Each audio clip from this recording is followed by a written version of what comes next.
Good morning, good afternoon, good evening, wherever you may be across this beautiful blue-green globe of ours. Welcome to Real News Live. This is an extra specially more toxic or more masculine or toxically masculine Tuesday with the usual crew plus a special guest.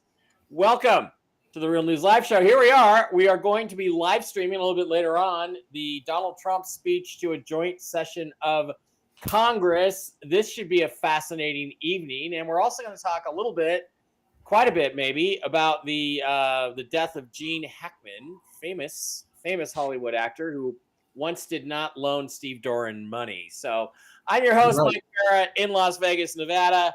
I am drinking, once again, the Canadian whiskey. Did you guys see that the Canadians took all the whiskey off the shelves that they already paid for? Hey, Typical Canada, we love you. We love you, our little funny little neighbors to the north with your funny little games like hockey.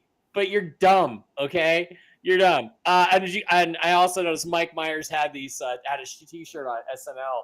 Canada is not for sale. And given events that are about to take place or appear to be, it's already been sold to the Indian. Yeah. I'm gonna remind you that's exactly what Ukraine said last Friday, and now they're selling it. So good luck with that one, Mikey.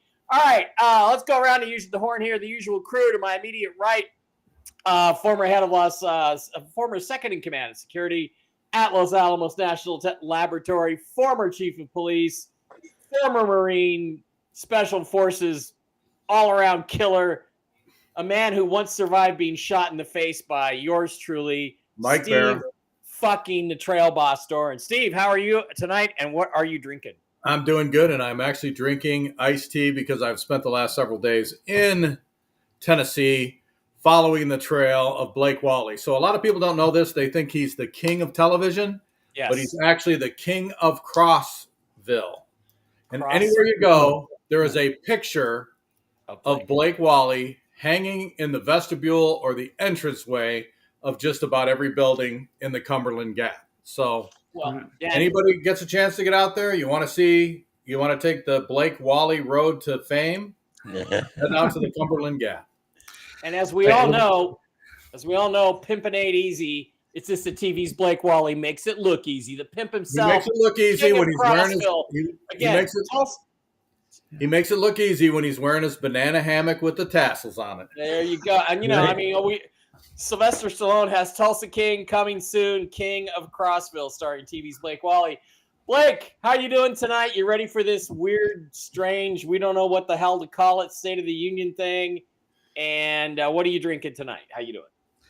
Oh, I'm doing great. It's Crossville. I'm the new king. They're building the statue, building the theme park. Yeah, it's Daniel Boone and Blake Wally here. And they got a Buc-ee's now in the Crossville, so it's on the map. But I'm no longer there. But I am going to be. You're not far away, but you're not far away. That's true. It's making it in the afternoon drive. But I'm going to be drinking a little Maker's whiskey tonight in front of the Capitol. But they do. They do miss you there. We know that. Right. Blake, sorry. Immediately below Blake, still continuing the counterclockwise, or as the dumb British call it, anti-clockwise movement around the horn.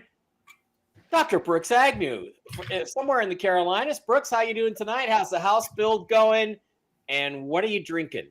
I'm doing great. We're going to be putting siding on the outside of the house tomorrow, so it's going to rain a little bit, but that won't slow us down at all. I'm drinking fresh brewed, fresh ground coffee, and everything's going great. All right, and a little extra special guest tonight, my buddy, the husband of the lady with the amazing pizza here in Las Vegas. I think he's my friend. That's kind of a slam. That he is the husband of The queen of Okay, pizza here all in right. Vegas. I would call him one of my better friends, but I don't think he really likes me very much. James Mitchell. You eat all his pizza. Oh, I make his wife make it without pineapple on it, and she just submits to my will, and then Jim doesn't get pineapple on his pizza, so I'm on a shit list. Jim Mitchell, former Las Vegas Police Department detective. Jim, how are you doing tonight? Doing great tonight, Mike. What are you drinking, bud? I am drinking Don't say tea. Jeremiah Red.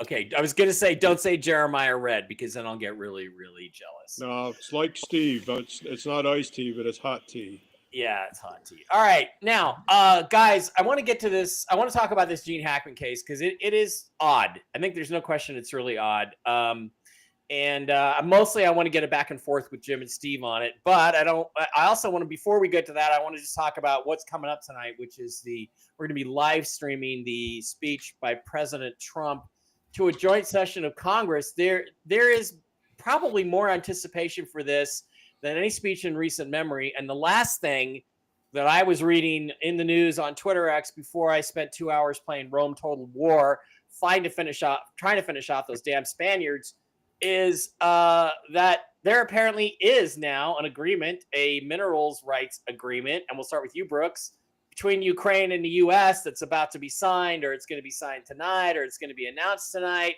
So Zelensky, after his blow up on Friday, got a dose of reality when he went to Europe and didn't get the money he wanted. And now the little bitch has come crawling back. What do you anticipate? First of all, Brooks, what do you anticipate tonight from this speech? And is that story true, right? I got to do some catching up. What do you think? Well, I don't know if the story is true or not. I don't think that there's enough remorse on Z-Boy's part to step back to the table. Trump usually lets these kinds of things cook just a little bit, simmer just a little bit. You don't just jump back at the negotiating table.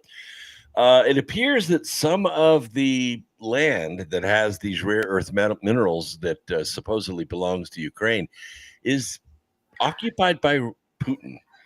And I don't think Zelensky has the right to give away the mining rights to that property. So that may be part of the negotiation.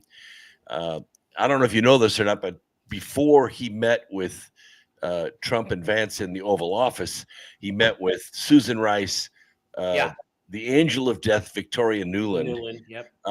Also, Anthony Blinken, who's the former Secretary of State. Also known as Reichsminister Krennic from Star Wars. That's exactly right. He looks exactly like him. So the plot, was on. They were coaching him. Look, whatever it is, turn down Trump's deal.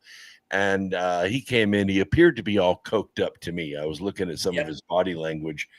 He was actually almost convulsing a little bit because he was blazing so hard that he couldn't sit still in the chair.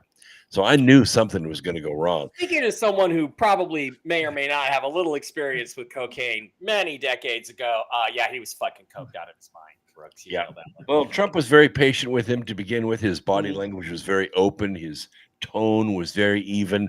And Zelensky just couldn't stand it. He had to come out of his skin. Yeah, he was dealing with him like you deal with a fidgety 9-year-old. Showed up in his green pajamas, totally disrespected the Oval Office. Yeah. And it was kind of nice to have the press witness it live.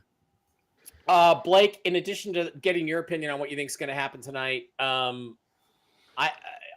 it's also true apparently that the women are planning to wear all pink tonight because we all know Donald Trump hates women. Of course, every Democrat in the Senate and the House just voted to allow men to beat the shit out of women in women's sports, but it's the Republicans and Trump who hate women. They're going to bring noisemakers and try to drown him out, and they're talking about throwing eggs at him, or that they're going to bring eggs because of the price of eggs. I don't see how this is going to work as a political stunt, but it sounds to me like they're trying to get arrested tonight, because if you throw an egg at the president of the United States, that's assaulting the chief executive, and that's a federal fucking crime. So I kind of wonder, you got any thoughts on why they're so desperate to disrupt this tonight? There's got to be something in this that's really threatening to the commie party. Yeah, I suppose it hasn't gone well for them. So it's not really an official State of the Union. I guess they're just kind of going to go over the first 40 days of the presidency and then talk about what they've done and what they're going to do going forward. So it should be an interesting speech no matter what. And it's odd to see the Democrats freaking out, but they're freaking out about everything. So we'll see what kind of stunts they pull, but I don't think it's going to go well. I'm going to predict there's going to be something financial in it. And by that, I mean, he's going to say something like, I think the president could actually terminate the income tax. I think by just saying, well, we're just not going to give the IRS any money and we're not going to collect the income tax. And I'm going to wait for Congress to pass a bill. But between now and then, don't pay taxes. I think that's, he could do something like that would just fuck everything up. So I think we're going to get something like that. All right, Steve and Jim. Steve, I don't know if you have any thoughts on the speech tonight or what we just talked about. If you do, go right ahead. And then, we knew before he got elected that the Democratic Party was going to do anything and everything they could to disrupt him, including bad behavior when he goes out to speak. His rating with the people is the highest that it's ever been. It hasn't waned. He continues to be the most popular president in history. He continues to be the only president in history to do everything he says he's going to do.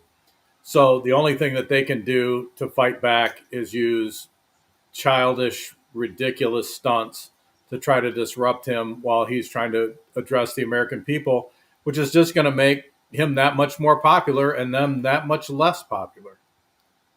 Yeah. I concur. Jim, do you have any thoughts on the speech tonight or anything before we get to the Hackman thing? Or no, as long as you're here, you may as well just get your opinions. Yeah, I'm just anticipating what he has to say. Probably primarily on what you discussed already, as far as the Internal Revenue Service, and the transfer of all those agents to I don't know if it's a permanent basis or. Transferring them to ICE to help secure the border, with ICE and the other agents down there. But, the IRS training and INS training are two different things, as Steve will tell you. It's two totally different jobs, even though they're probably mostly primarily commissioned by the federal government. I mean, it's apples and oranges. So I'm interested to see what he has to say about the IRS primarily. If he transfers them out, my opinion is he's trying to get them to quit. Yeah. Or go down there, work about 3 days and go, enough of this. Goodbye. Yeah, well, he could do things and just like say, I'm transferring the entire IRS operation to the northernmost point of Alaska. We're going to build you a building there. And, oh, by the way, there's no internet access there, and we're not ever going to give you Starlink. So you guys have a good time figuring out how to audit people from Shitville, Alaska. Brooks, you made a comment there that the money pump's been turned off and the Democrats are having withdrawal symptoms. Interesting way to put it. That seems like kind of where we're at. It's getting more and more desperate. So, well, who Data Republican is? She is an anon. She is deaf, and she is very gifted at database analysis. So she's released several database reports that are very accurate and have been recognized by Elon Musk. Her life has been threatened, and so the Cajun Navy moved in yesterday and gave her protective services. So she is sequestered away because they're trying to kill her for going into the databases. One of the things she found is congressmen are actually appropriating money to NGOs on which they sit on the boards. Yeah. And they do some bullshit little item for $500,000 or $600,000 and put the rest of the money in their pockets. Yeah, I also think. First of all, I'm looking at the preview of the stream, and I thought after the 2020 State of the Union, where lip readers were able to discover that multiple Democrat and Republican congressmen were discussing that they were going to attempt to assassinate President Trump that night at the speech by poisoning him. I would have thought they would have turned off the cameras, but they're not turned off. And everything everybody's saying to each other is going to be recorded and lip read, and it's going to be really interesting. All right, boys, I'm gonna put you two guys, Brooks and Blake, kind of in the background to listen, and I'm gonna listen too. Although I may pop in to moderate here a little bit, but I wanna talk to these two cops about the Gene Hackman case, because I do think it's weird, and there are people that say that Hackman, was either involved in the Hollywood child trafficking thing or he was an enemy of the Hollywood child trafficking thing. That's what Randy Quaid said. So I want to just kind of get these guys' opinions and talk about that before we get to the not State of the Union. So we'll see you guys back here in a minute, and you can listen, of course, and if you have a question, pop it in the chat, and I'll bring you back for that. So let's do that. Okay, you two boys, I want you to play nice, but Steve, I'm going to start with you, because you actually, during your time in New Mexico at Los Alamos, I guess, you actually knew the guy and had lunch with him more than once. And so why don't you tell us what you know and what you think so far from what you've read, and then we'll talk to Jim. Well, I mean, he was he was a gentleman. He was very quiet, laid back, really didn't have too much to say. He listened more than he talked. And like most people of his age group, really didn't like to brag about what he did. In fact, I think he was a little embarrassed that he didn't really have a manly occupation, that he was an actor. So he just liked to talk about general topics, issues of the day, that kind of thing. Acting never really came into any of the conversations that we had. He would talk about what I was doing at Los Alamos, and he seemed to appreciate that. He thought that the government was extremely corrupt and they needed to be reined in, and we had to start somewhere. But he just really wasn't a very talkative individual. He, like I said, he listened more than he talked, and he would just comment and, maybe change the subject or move on to something else. But we never, ever talked about his acting career. That's kind of amazing, considering, he's one of the few guys. I've said to myself once, if I'm watching, as an example, Alan Alda on screen, my brain is always saying, oh, look, there's Alan Alda pretending to be Secretary of State. Gene Hackman, I never once thought, oh, look, there's Gene Hackman. I think he was one of the most naturally gifted actors I've ever seen. And there's so many great movies that he was in. And that's really interesting that you say that he wasn't that particularly proud of his accomplishments. But see, a lot of people who of his age group, they felt a little gay. They wanted to be known for things, not going out and saying a few lines in front of a camera. Another guy, Spencer Tracy, was the same way. He never, ever wanted to talk about being an actor. Did you meet him too? He thought plumbers were more worthwhile than himself. Yeah, this is a masculine show, so we can say masculine. Yeah. So that's interesting. All right, so Steve, what do you know about the case so far, and what does it tell you? And then we'll get to Jim, and I want to hear what Jim thinks about it. Well, initially when it came out, it sounded like it sounded like, and I'm sorry, I'm having a hard time hearing. We got a huge storm blowing around behind me. Yeah, I can hear the hail or whatever the hell it is. Yeah. So initially, when it came out, he, his wife, and the dog were found in bed, and they thought that they died of asphyxiation, CO2 poisoning, which sounded relevant because you got three in bed with a dog. They're all three dead. It sounded plausible. It wasn't later that they came out and said it like he was trying to get out the door. He was near the mudroom. He had fallen. His glasses had come off. His wife was in the bathroom with an open bottle of pills all over the floor. She had fallen in front of a space heater. The dog had died. It was about 50 feet away. And at that juncture, in my mind, I know the difference. I'm not a homicide detective, so I'll tell you that right now. But I do know the difference when I go onto a crime scene, what looks natural and what looks unnatural, and what evidence looks like it could be a homicide or a suicide or a murder versus, like I said, someone dying in natural causes. So to me, it seemed like he was trying to get out of there to get, again, this is all speculation. but it seems like he was trying to get out of there to get some type of medical attention. Okay.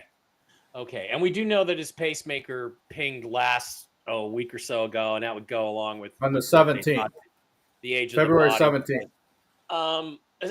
Are you saying then that from what you can tell that you think that that there's something suspicious about this, or It's completely suspicious. You've got a wife who's 64 years old, in excellent health, that is dead along with him. I mean, again, and the dog weirds me out. Did the dog starve to death? Did it suffocate? I mean, look, we pretty much know. I guess it didn't Jim, suffocate. We know that. Yeah. Well, we know they didn't. It wasn't carbon monoxide. I believe that Jim, you talked about at dinner the other night. Jim went into great gory detail about the symptoms of carbon monoxide. Right. Poisoning. When you go into a crime scene, or when you are called into a scene and it's carbon monoxide poisoning, you know it. Yeah, but it almost sounds like it's almost like were they trying to escape a gas cloud or something? It's bizarre, Jim. Okay, so Jim, you are a homicide detective, or you're retired now. But what do you think about this case, and also what do you think about Steve's perspective on it? Well, I listened to an interview, Dr. Michael Bawden, who was actually an expert witness on a couple of our cases with LVMPD, and he said that they had downloaded the Santa Fe Sheriff's Office had downloaded the information from Mr. Hackman's pacemaker, and that's correct. They had they said that the pacemaker had stopped operating approximately 9 days prior to when they found him, and as far as determining time of death with the pacemaker, I mean that's going to be an approximate time of death. As far as reading, I've got a copy of the search warrant that was drafted by the detective, and it appears to be a telephonic search warrant, because the search warrant was actually signed at approximately 21:30 that evening, and it's not common for a judge to be in chambers, to go ahead and sign Steve would know to sign a search warrant. So it definitely looks like a telephonic search warrant. It's only 5 pages long, and Steve will also tell you that most search warrants are especially of a telephonic nature, are pretty much boilerplate. It's description of the scene, items to be seized within the scene, and of course, after the officers leave and secure the premises, they have to leave what we call a return of service.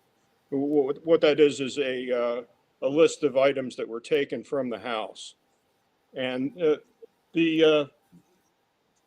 some of the items that were listed to be seized. Number 4, it says narcotics and any controlled substances that might be lying about. When you list things like that on a search warrant, it's kind of like the theory of you're not going to find an elephant in a drawer. So it leaves pretty much a blanket area that everything in that house is going to be searched, including narcotics. You wouldn't. Narcotics are small enough to where you have to look through every little nook and cranny inside the house itself. Right. Well, would narcotics be on that warrant if there wasn't some reason to believe that there were narcotics involved? Steve? No, not necessarily. I mean, in a death investigation, that's going to be one of the primary things that are going to be listed on a search warrant. They look for anything and everything that could have caused death. Doesn't matter what it is. Correct. And their initial responsibility, when responding to a scene like this, is either prove or disprove a homicide. That's your initial target right there, and walking into the scene, there was reportedly in the narrative of the search warrant itself, prior to it being signed by the judge, that nothing seemed to be actually out of place, other than the fact that there were two dead bodies in there. And it was initially reported that the dog was found dead inside the room with the wife, yeah, at the bathroom. With the wife. And the fact is that reading further, the dog was actually in a kennel. Oh, and couldn't in get the out. room. So the dog had been isolated for at least 9 days. So the dog probably expired, having lack of food and water. That sucks. Yeah, and fortunately there were no cat. I don't believe there were any cats in the residence. No, there was two dogs outside, I think, and the dog inside. That's tragic. As Steve will tell you, if you have a cat in the residence, 99% of the time the cat's going to feed on the master. They're going to start with the nose and work their way across. Absolutely. That's right. what Mike has to look forward to. Let's not go there. All right. Times three, Steve. Okay, so before we get to the next thing, one question. Wouldn't a pacemaker, if they know when it stopped functioning, isn't it hooked up to anything where it would alert like a human being and say, oh, this guy's pacemaker stopped, he might be in cardiac arrest, go to his residence? That apparently is not a thing, or it's just maybe not a thing in the pacemaker rehab. They have to have an actual monitor. Like some people actually are monitored by the hospital. Other people aren't, and so I'm assuming he'd had it long enough he wasn't monitored. Okay, that makes sense. All right, either one of you guys, any thoughts or theories on what happened here? If it's not carbon monoxide poisoning, I mean, the first thought is, I think Steve, I think you told me the other day that he was an older guy and didn't pay a whole lot of attention to the maintenance on his furnace. No. Could it be something besides carbon monoxide? Well, again, when I said that, the initial report said that all three of them were found in bed, dead. Yeah. So that leads to, if you go into a scene and you got three people lying in bed, they have the telltale signs of carbon monoxide. We didn't know at that point, but the responding officers would have. And they're lying there peacefully and nothing else is disturbed, then you can pretty much bet that it is something like CO2, the furnace has malfunctioned, something's gone wrong that caused their death. But then as the story unfolded, like I said, and it appeared that he was trying to get out of the house, and then she was found dead in front of the space heater, it leads you to believe that, either somebody mixed the wrong medications with his medications, and then he was feeling poorly, so he decides to take himself to the emergency room instead of calling 911. And perhaps the perpetrator, again, this is all speculation, which may or may not be his wife, decided to off herself because there was no way that they wouldn't find out what killed him when they did an autopsy. Okay. I mean, it happens. It happens a lot. And there were reports that she became more and more of a recluse. She would not leave the house. She would not leave him. Didn't like him going out by himself. So, I mean, it's all, it's all circumstantial. But, the fact that, somebody coming in, giving them medication that would kill them when you've got a 64-year-old woman who is totally in control of all her faculties just does not add up to me. Yeah. And Jim, the details of the search warrant also say that the caretaker said that the house was not secured. The front door was either ajar or unlocked, and they didn't have to use any manipulation actually to enter the residence. But the caretaker said that he primarily corresponded with Miss Arakawa, who was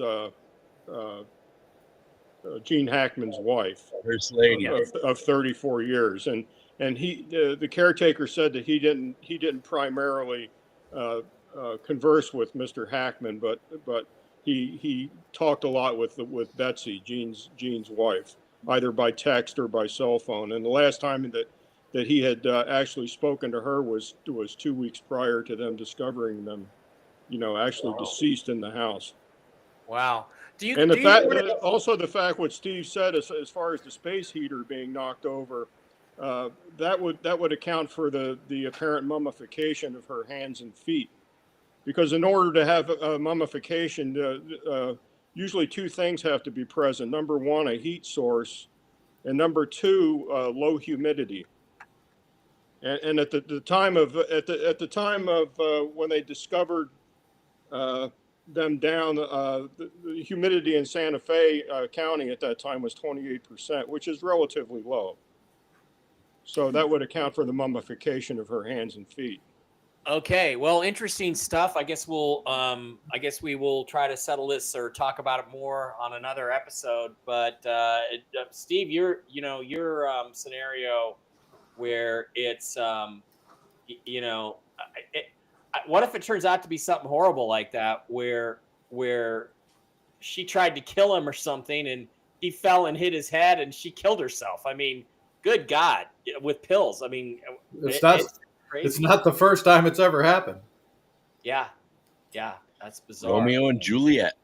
All right, we're welcoming Blake and Brooks and Steve. Blake and Brooks back. They are back, and thank you guys for hanging out there. Do either one of you guys have any questions for either one of these fine peace officers that have given us their opinion on this case before we get to the not State of the Union? It's great analysis. Yeah, it's curious as we're trying to put the pieces of the puzzle together. So, well, as a homicide detective, Jim knows way more than I do. That's a fact. Okay.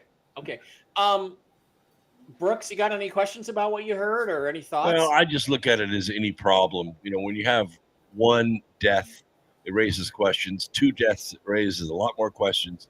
Three deaths in a short period of time, it has to point in one direction. And it could be just these cascading events. She was so attached to Gene, she couldn't exist without him, didn't like him leaving the home. If he collapsed in the hallway, she probably offed herself, and that's why the pills were all over the floor. Yeah, well, I mean, that's the thing. Maybe, I guess he could have just been going out for a walk or to walk the dogs or feed them, and he died of a heart attack right there on the way out.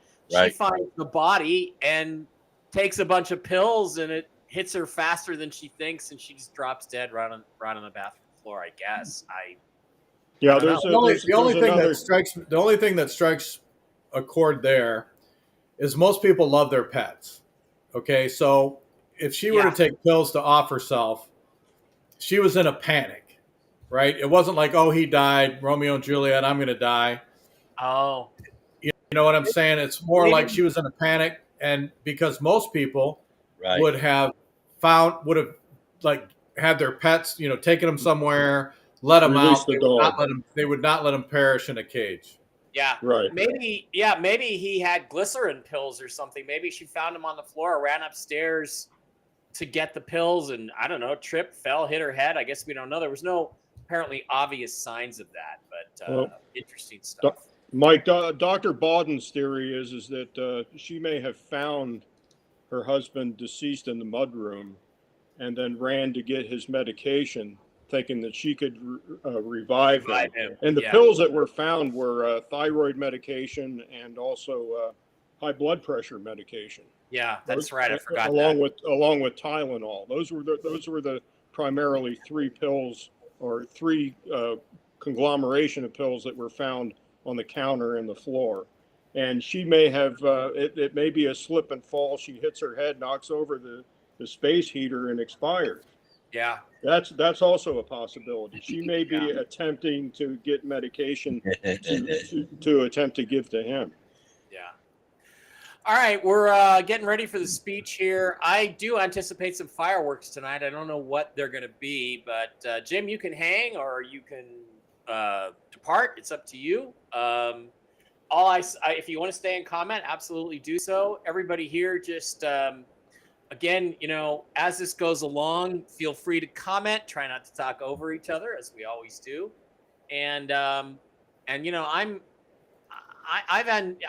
kind of more anticipatory of this than any event. If this turns out to just be a sort of policy wonk speech, by Donald Trump, I'm gonna be I'm going to be really disappointed because I think the run up to this is implying that it's really something. It's really a big deal. The other thing too, Brooks, I wanted to ask you this. The rumor is that he has told the members of Congress that their attendance is required at this event. I believe the president can compel Congress to convene. Can he not? And yes, he can, and the vice president can compel the Senate. You're exactly right.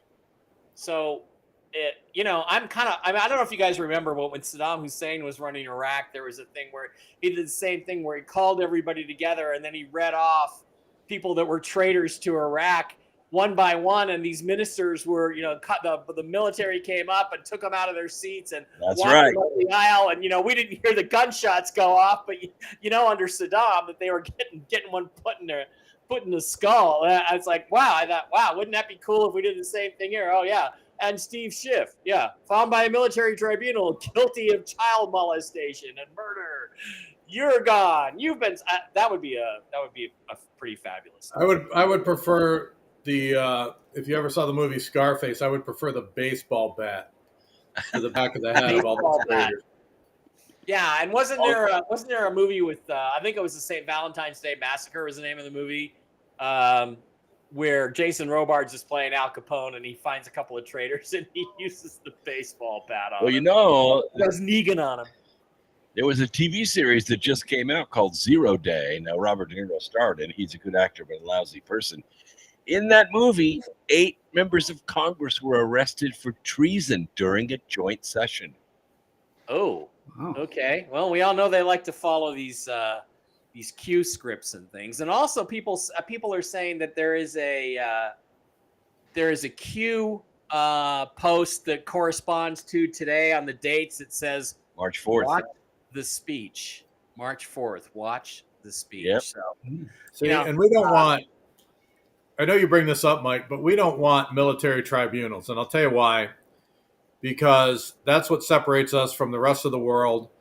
That's why we have policemen to protect our constitutional rights. When you start letting the military get involved in civilian situations, that's when dictatorships begin. That's when people are wrongly accused. I mean, you don't want that. You want civilian policemen. Yeah, well, like we've had against all of us on our side. Now, as far as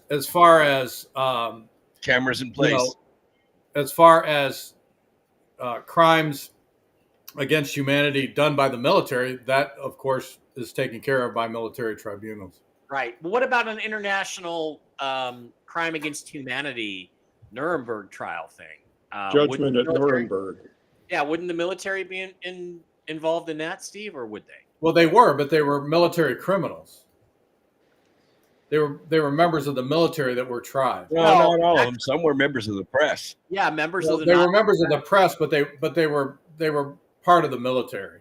Yeah, they were enemies of the state. They were the propaganda arm of the military. Right.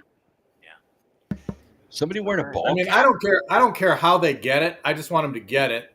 But I do not want the military taking over the jobs of civilian law enforcement. But the thing is, right now, Steve, civilian law enforcement is so corrupt, from the judges to the prosecutors. I get it, but they need to be arrested too. Not every policeman is corrupt. Not every federal agent is corrupt. Not every judge is corrupt. All of the ones that are corrupt need to be arrested and charged as well. Yeah. Well, I agree with that. And I don't think that they should just be allowed to resign. I think that the FBI agents that were involved, for instance, in the raid of Mar-a-Lago, violated the law. The first lady arrested. Yeah. I mean, I am harder on policemen, and Jim will probably agree with me, than most policemen, most that are honest, are harder on corrupt policemen than the general public. We give them no slack. Yeah. We want them to get the maximum sentence under the law. We want no deals cut. We want them to go under the prison and be an example for everybody else out there. Well, Steve, if they're going to be arrested by civilian authorities, who's going to arrest them? Is it the U.S. Marshals? Well, I mean, the U.S. Marshals typically make the arrest after whatever federal agency makes the case. I mean, we've got Cash Patel in now. Hopefully he'll clean house. Yeah. Okay. The U.S. Marshals typically make the arrest because they're in charge of the federal courts. All right, here you go. I don't want any of these people to get off. Yeah. Yeah. Okay. All right. Here comes. Let me know in the chat if you can hear the audio.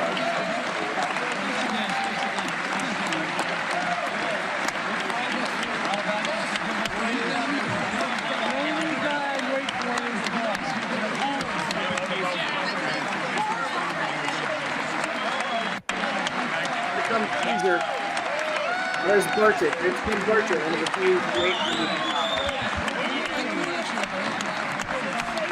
and Laura Boebert in her.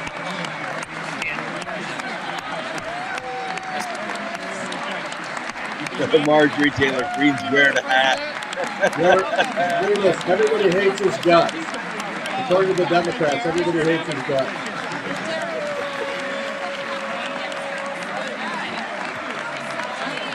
I mean, this just shows how moronic the Democrats are. That they would actually say something like that. The evidence speaks for itself. Everybody loves the guy. Nancy Mace. You saw that one Congress squad right there holding up the sign that says this is not normal. You're right. Because what's been normal has been child trafficking and murder and running drugs, corruption. That's what's been normal. So yeah, I'm really glad. That's what we voted for it not to be normal, not to be business as usual. Look at that Dick Schumer and little Dickie Durbin. What dweebs.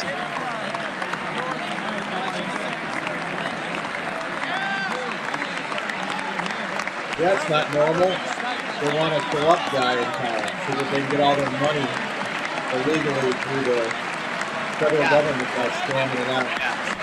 Guys, can you find the audio on the video too loud?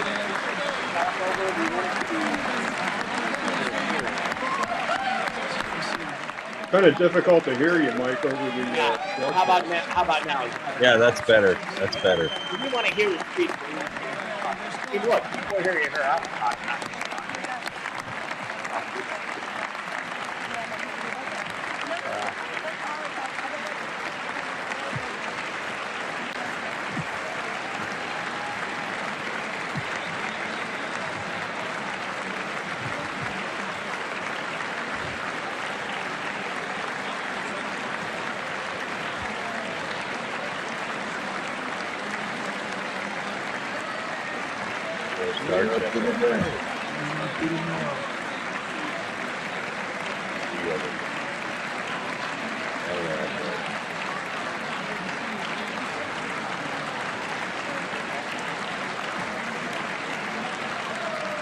Hey, look, no transvestite officers, military officers. Amazing.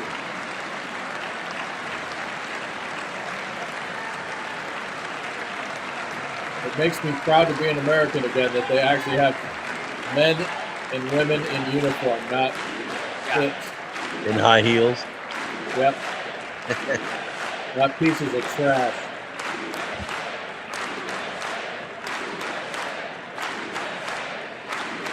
Yeah, let's see what the ladies in pink do with all these people cheering for him. Yeah, but I really hope AOC tries to throw an egg at him because then they can. You just want to go out and post her bond. Give me a break. Well, then I can interrogate her. But tell me. Well, at least they didn't show up in their white uniforms with their hoods. Oh, but they're all wearing pink though today. All the ladies.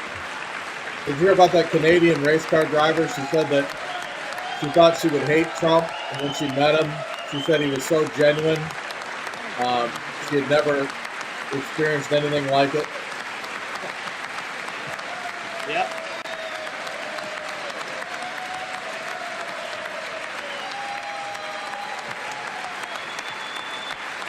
All the Democrats are sitting down.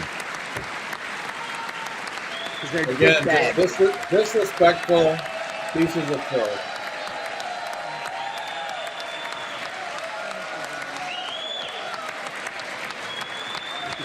tell. And again, all it does is make the American people think even less of it.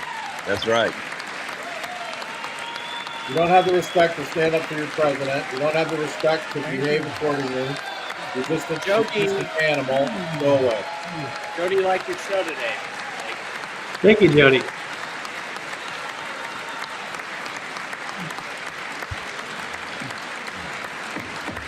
Great. Thank you very much. Thank you very much. It's a great honor. Thank you very much. Speaker Johnson, Vice President Vance, the First Lady of the United States. Ladies. Man, she's beautiful. An alien. Elegant. Yeah, that's the other thing. You know, she's the most elegant First Lady I think we've ever had.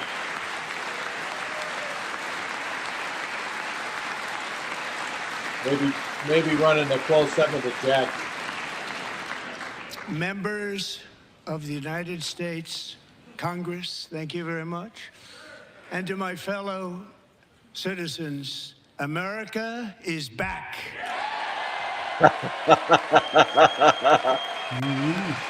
Wow. All those losers still sitting down. By the way, I want to formally thank the chat room for being here with us tonight instead of watching it on TV. Has anybody seen the ladies in 6 pink? weeks ago, I stood beneath the dome of this Capitol and proclaimed the dawn of the golden age of America. From that moment on, it has been nothing but swift and unrelenting action to usher in the greatest and most successful era in the history of our country. We have accomplished more in 43 days than most administrations accomplished in 4 years or 8 years, and we are just getting started.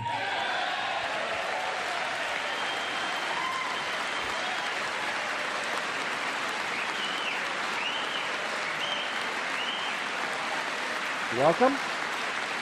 You want an angel guided reading?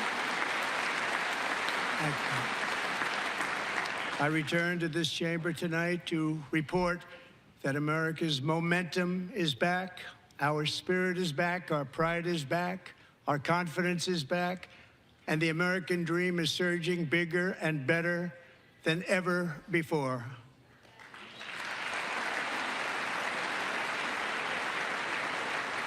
The American dream is unstoppable, and our country is on the verge of a comeback, the likes of which the world has never witnessed and perhaps will never witness again. There's never been anything like it. The presidential election of November 5th was a mandate like has not been seen in many decades. We won all 7 swing states, giving us an electoral college victory of 312 votes.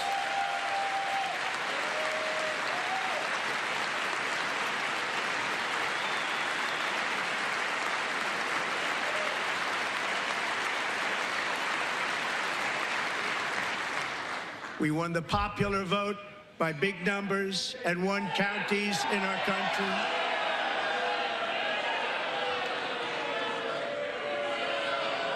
Democrat. Look at Al Green. What a piece of shit.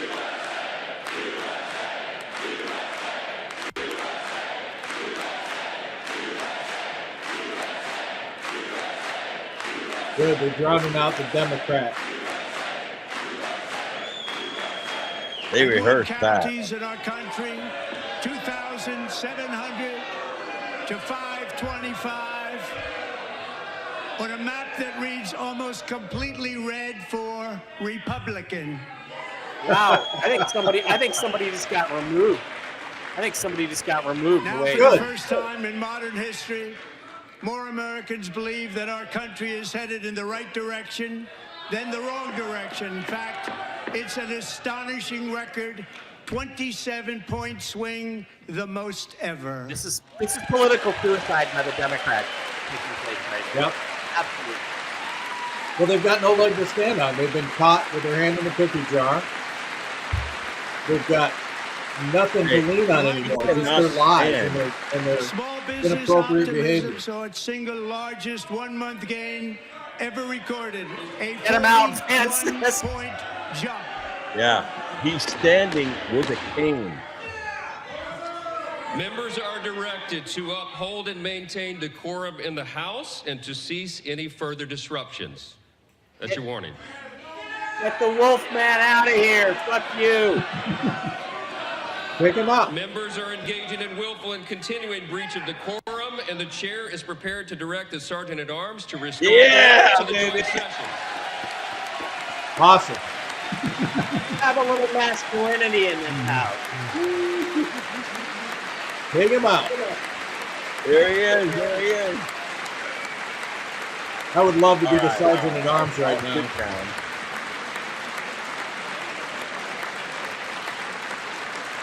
When has that ever happened before? Mr. Green, take your seat. Take your seat, sir. Take your seat. Finding that members continue to engage in willful and concerted disruption of proper decorum, Lateral the chair now vascular directs the Sergeant at chokeholds. Arms to restore Out order. he goes.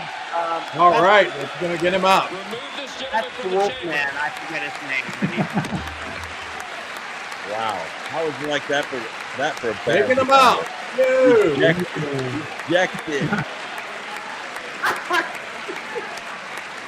Only fucking Trump. I'd like to see him slam. I'd like to throw him taken out in the cup. Right. Okay, so now we know the plan, right? That when she shows this is not normal sign, their plan is to be as disruptive as possible and make this not normal to try to blame Trump as if Trump is the problem. That's what they're trying to do. And oh my God, this is going to blow up in their faces so bad. Sorry, let me go back.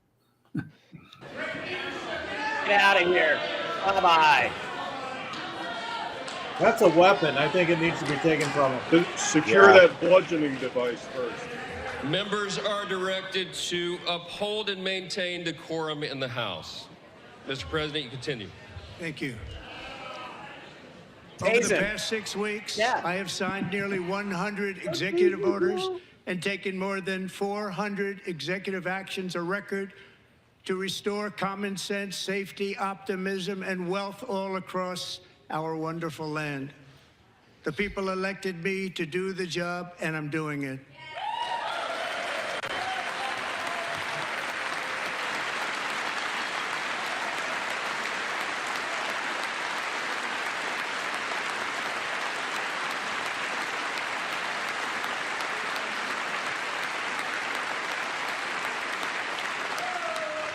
In fact, it has been stated by many that the first month of our presidency, it's our presidency, is the most successful in the history of our nation. By many.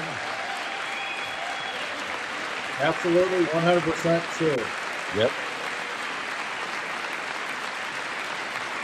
And what makes it even more impressive is that, do you know who number 2 is? George Washington. How about that? How about that? I don't know about that list, but we'll take it. Within hours of taking the oath of office, I declared a national emergency on our southern border, and I deployed the U.S. military and Border Patrol to repel the invasion of our country. And what a job they've done. As a result, illegal border crossings last month were by far the lowest ever recorded, ever.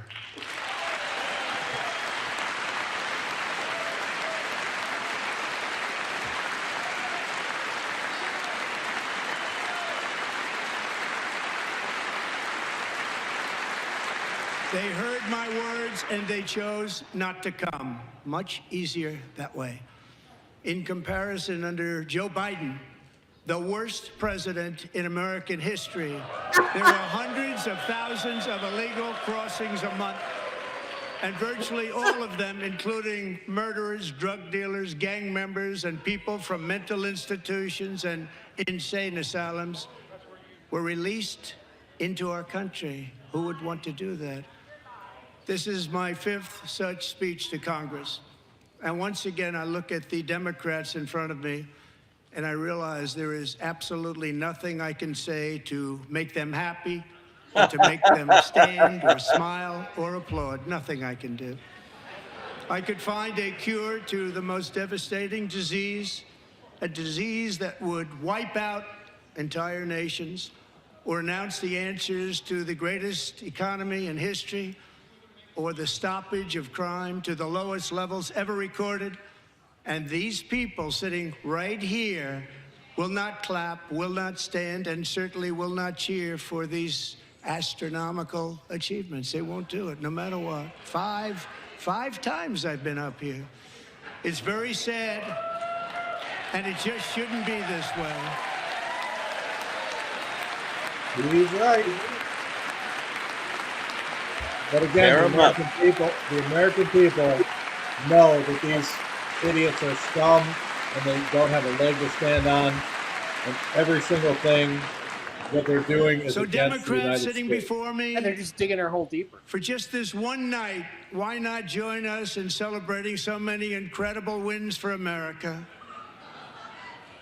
For the good of our nation, let's work together and let's truly make America great again. Wonder how many shots she's had.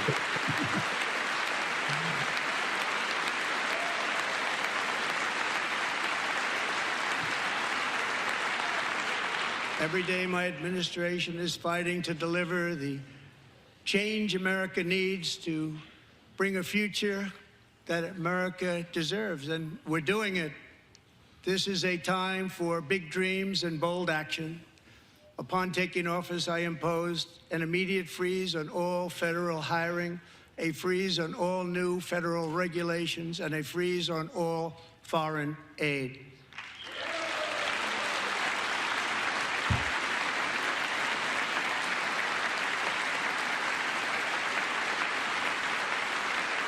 I terminated the ridiculous Green New Scam. I withdrew from the unfair Paris Climate Accord, which was costing us trillions of dollars that other countries were not paying. I withdrew from the corrupt World Health Organization.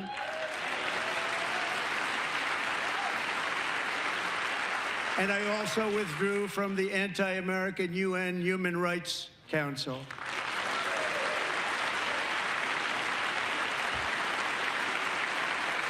We ended all of Biden's environmental restrictions that were making our country far less safe and totally unaffordable. And importantly, we ended the last administration's insane electric vehicle mandate, saving our auto workers and companies from economic destruction.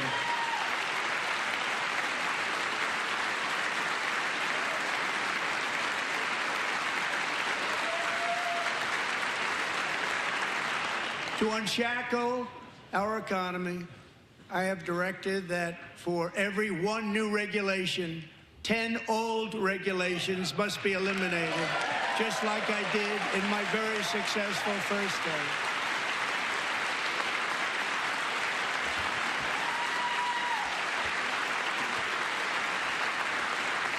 And in that first term, we set records on ending unnecessary rules and regulations like no other president had done before. We ordered all federal workers to return to the office. They will either show up for work in person or be removed from their job.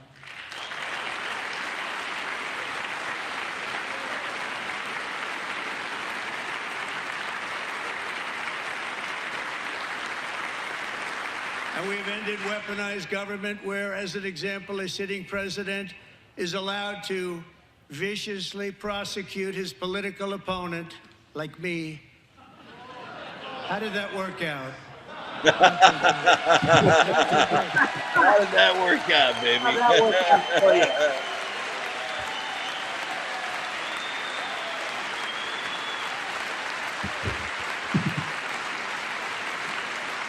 And I have stopped all government censorship and brought back free speech in America. It's back.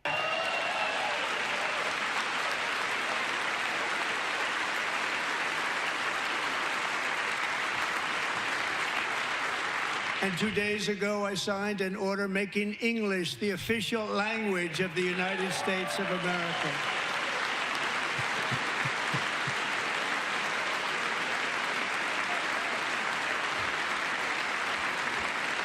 I renamed the Gulf of Mexico the Gulf of America.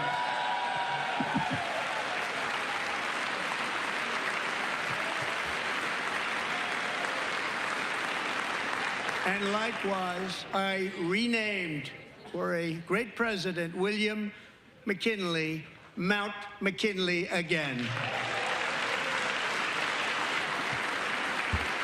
Beautiful Alaska. We love Alaska.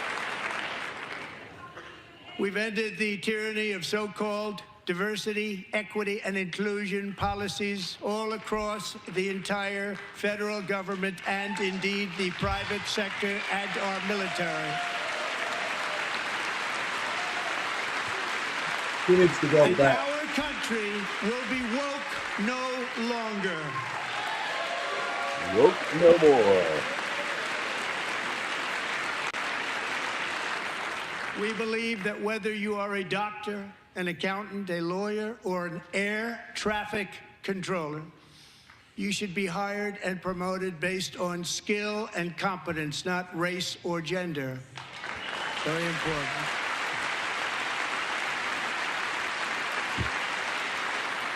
Lauren Boebert with the off-the-shoulder dress. You should be hired based on fashion choice, merit. Lauren. And the Supreme Court, in a brave and very powerful decision, has allowed us to do so. Thank you. Thank you very much. Thank you. We have removed the poison of critical race theory from our public schools, and I signed an order making it the official policy of the United States government that there are only two genders, male and female. Thank you, human race.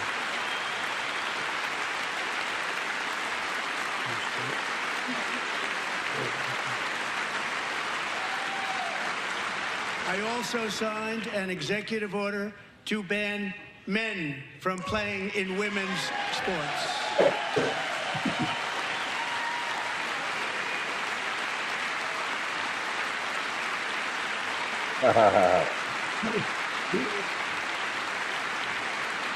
Three years ago, Peyton McNabb was an all-star high school athlete, one of the best, preparing for a future in college sports.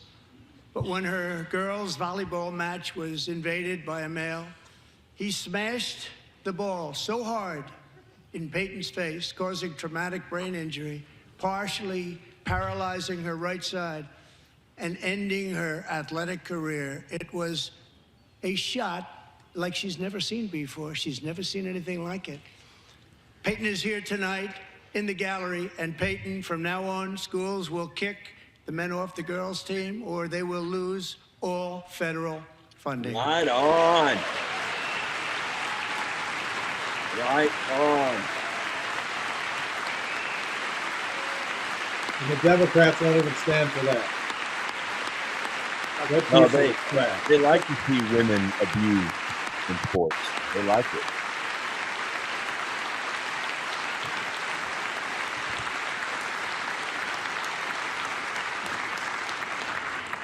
And if you really want to see numbers, just take a look at what happened in the women's boxing, weightlifting, track and field, swimming, or cycling, where a male recently finished a long-distance race 5 hours and 14 minutes ahead of a woman for a new record by 5 hours. Broke the record by 5 hours. It's demeaning for women, and it's very bad for our country. We're not going to put up with it any longer. Right on.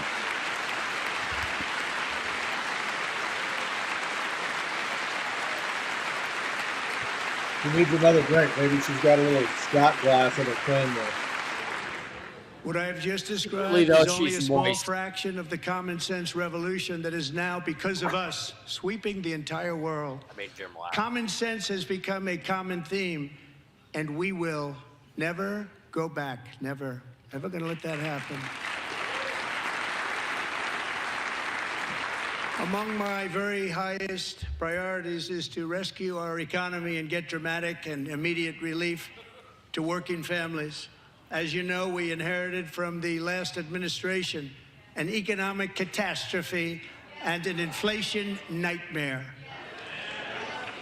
Their policies drove up energy prices, pushed up grocery costs, and drove the necessities of life out of reach for millions and millions of Americans. They've never had anything like it. We suffered the worst inflation in 48 years, but perhaps even in the history of our country. They're not sure. As president, I'm fighting every day to reverse this damage and make America affordable again. Nope, plumbing on the up.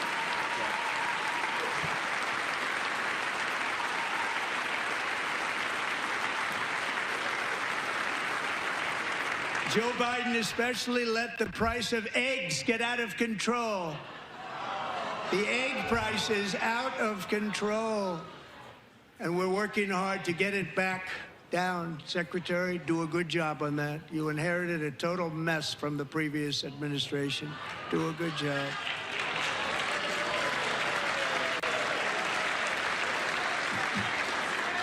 Nope, resistors are getting. A major focus of our fight to defeat inflation is rapidly reducing the cost of energy. The previous administration cut the number of new oil and gas leases by 95%, slowed pipeline construction to a halt, and closed more than 100 power plants. We are opening up many of those power plants right now. Yeah, they cut the leases in the Gulf of Mexico, so Trump renamed it the Gulf of America. So they cut the leases. Mike, you're breaking up again, Mike. And frankly, we have never seen anything like it. That's why on my first day in office, I declared a national energy emergency. As you've heard me say many times, we have more liquid gold under our feet than any nation on earth, and by far. And now I fully authorize the most talented team ever assembled to go and get it. It's called Drill, Baby, Drill.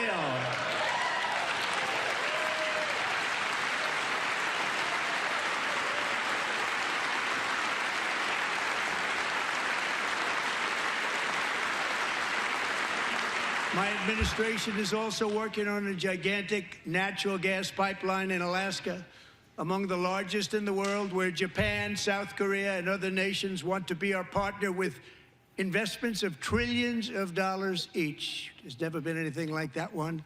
It will be truly spectacular. It's all set to go. The permitting is gotten. And later this week, I will also take historic action to dramatically expand production of critical minerals and rare earths here in the USA.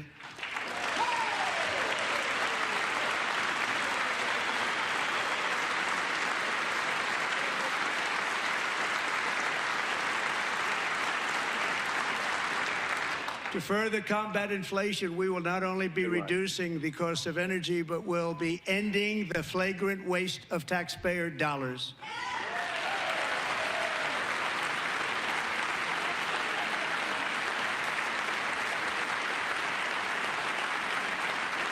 And to that end, I have created the brand new Department of Government Efficiency, DOGE. Perhaps you've heard of it. Perhaps.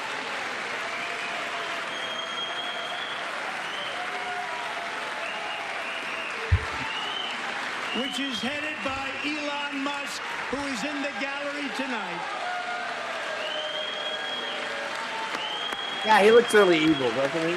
Yeah. Yeah, he's trying to get your Social Security number, Mike, so he can take the money out of your bank account. That's right. Right. Nobody has my Social Security number that I ever applied for a credit card. Nobody Thank has. you, Elon. He's working very hard. He didn't need this. He didn't need this. Thank you very much. We appreciate it. Everybody here, even this side, appreciates it, I believe. They just don't want to admit that. Just listen to some of the appalling waste we have already identified. Oh, here we go. $22 billion from HHS to provide free housing and cars for illegal aliens. $45 million for diversity, equity, and inclusion scholarships in Burma. $40 million to improve the social and economic inclusion of sedentary migrants. Nobody knows what that is. $8 million to promote LGBTQI+ in the African nation of Lesotho, which nobody has ever heard of. $60 million for indigenous peoples and Afro-Colombian empowerment in Central America. $60 million. $8 million for making mice transgender. This is real. $32 million for a left-wing propaganda operation in Moldova. $10 million for male circumcision in Mozambique. $20 million for the Arab Sesame Street in the Middle East. It's a program. $20 million for a program.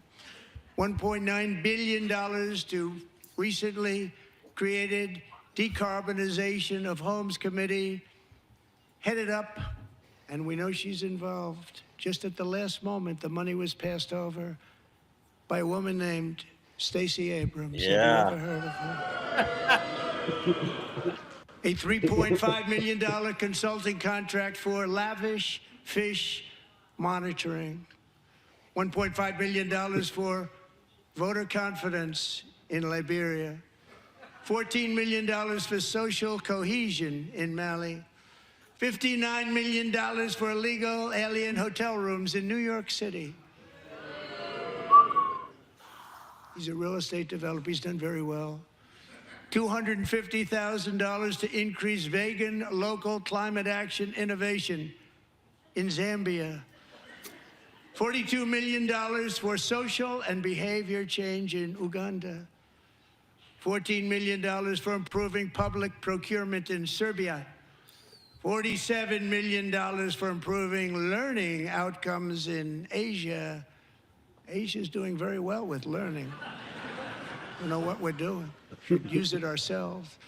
And $101 million for DEI contracts at the Department of Education.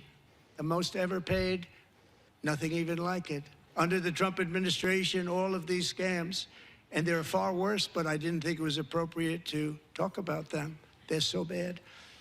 Many more have been found out and exposed and swiftly terminated by a group of very intelligent, mostly young people, headed up by Elon, and we appreciate it. We found hundreds of billions of dollars of fraud.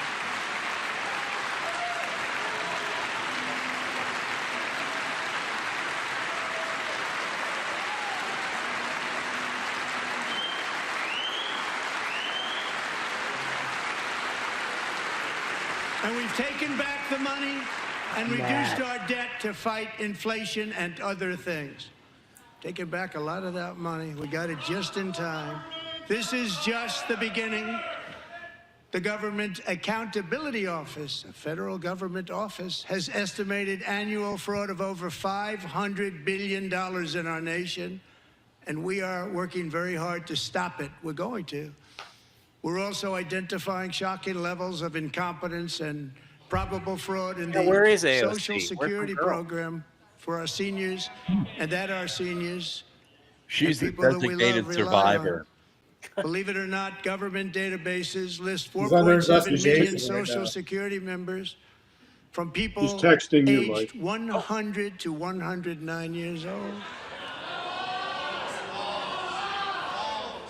It lists 3.6 million people from ages 110 to 119. I don't know any of them. I know some people that are rather elderly, but not quite that elderly.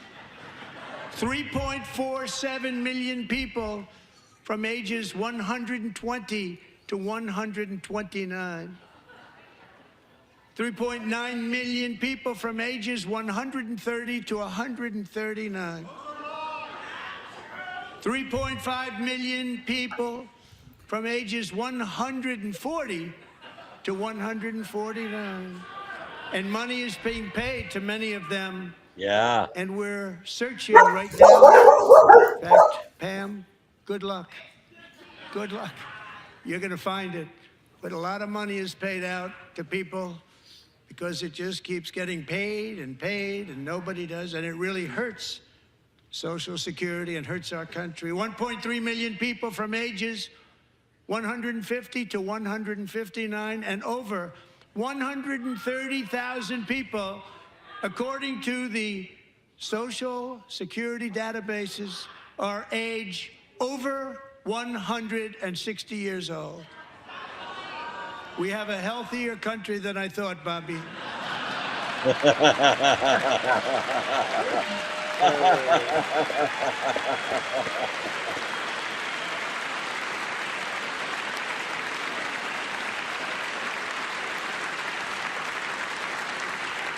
Including, to finish, 1,039 people between the ages of 220 and 229, one person between the age of 240 and 249, and one person is listed at 360 years of age. More than 100 years older than our country. But we're going to find out where that money's going, and it's not going to be pretty. By slashing all of the fraud, waste, and theft we can find, we will defeat inflation, bring down mortgage rates, lower car payments and grocery prices, protect our seniors, and put more money in the pockets of American families. Bullshit.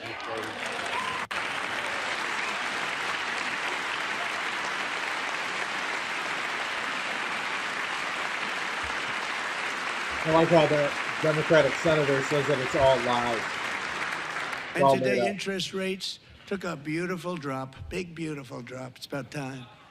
And in the near future, I want to do what has not been done in 24 years, balance the federal budget. We're going to balance it. And I like the fact that he said that he's going to find out who's receiving those payments. And he's Yeah, going that to go was out. definitely a hint. You know, tell him he's coming after him. Yep. They're not just going to lose the money. They're going to go to prison. With that goal in mind, we have developed in great detail what we are calling the Gold Card, which goes on sale very, very soon. For $5 million, we will allow the most successful job-creating people from all over the world to buy a path to U.S. citizenship. It's like the green card, but better and more sophisticated. And these people will have to pay tax in our country. They won't have to pay tax from where they came. The money that they've made, you wouldn't want to do that, but they have to pay tax, create jobs. They'll also be taking people out of colleges and paying for them so that we can keep them in our country instead of having them being forced out. Number one, at the top school, as an example, being forced out and not being allowed to stay and create tremendous numbers of jobs and great success for a company out there. So while we take out the criminals, killers, traffickers, and child predators who are allowed to enter our country under the open border policy of these people, the Democrats, the Biden administration, the open border insane policies that you've allowed to destroy our country, we will now bring in brilliant, hardworking, job-creating people. They're going to pay a lot of money, and we're going to reduce our debt with that money.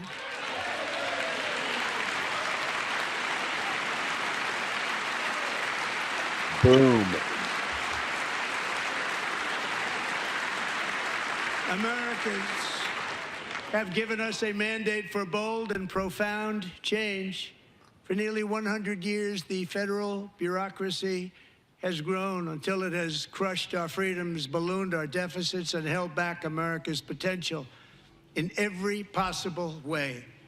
The nation founded by pioneers and risk takers now drowns under millions and millions of pages of regulations and debt. Approvals that should take 10 days to get instead take 10 years, 15 years, and even 20 years before you're rejected. Meanwhile, we have hundreds of thousands of federal workers who have not been showing up to work. My administration will reclaim power from this unaccountable bureaucracy and we will restore true democracy to America again.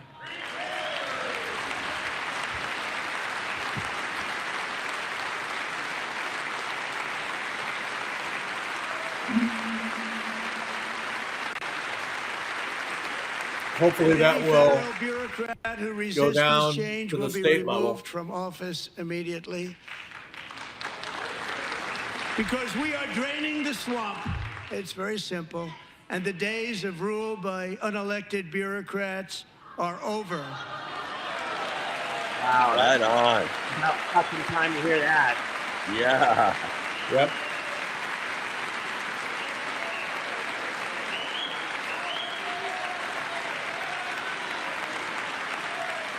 I hope every one of them gets arrested. And the next phase of our plan to deliver the greatest economy in history is for this Congress to pass tax cuts for everybody. They're in there, they're waiting for you to vote. And I'm sure that the people on my right, I don't mean the Republican right, but my right here, I'm sure you're going to vote for those tax cuts, because otherwise I don't believe the people will ever vote you into office. So I'm doing you a big favor by telling you that. But I know this group is going to be voting for the tax cuts.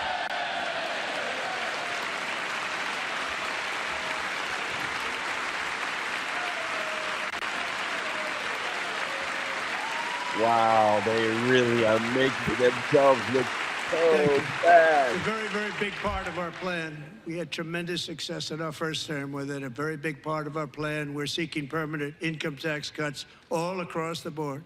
And to get urgently needed relief to Americans hit especially hard by inflation, I'm calling for no tax on tips, no tax on overtime, and no tax on Social Security benefits for our great seniors.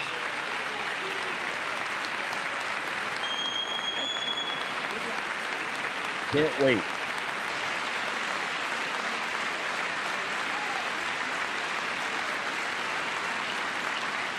Oh my And I God. I actually also think this is gonna work. want to make interest payments on car loans tax deductible, but only if the car is made in America. Yes, thank you very much. Oh, wow. Brooks, you know anybody who's got a design for? And by the way, we're going to have growth in the auto industry like nobody's ever Electric seen. truck? Plants are opening up all over the place. Deals are being made. Never seen. That's a combination of the election win and tariffs. It's a beautiful word, isn't it? Yes, That, Kenneth. along Lap with dances our are other going to be policies, tax-free will from now No on. tax allow on our tips. Oh, auto gosh. industry to absolutely boom. It's Ask going to Blake boom. about it. He's already Spoke to the already working majors in his today, club all with that. three, the top people, and they're so excited. In fact, already numerous car companies have announced that they will be building massive automobile plants in America, with Honda just announcing a new plant in Indiana, one of the largest anywhere in the world.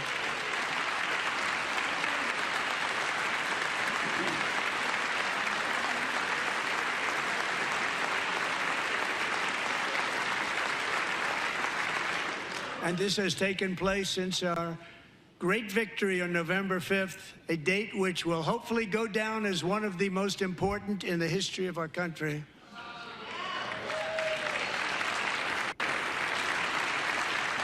In addition, as part of our tax cuts, we want to cut taxes on domestic production and all manufacturing. And just as we did before, we will provide 100% expensing. It will be retroactive to January 20th, 2025. And it was one of the main reasons why our tax cuts were so successful in our first term, giving us the most successful economy in the history of our country, first term. We had a great first term.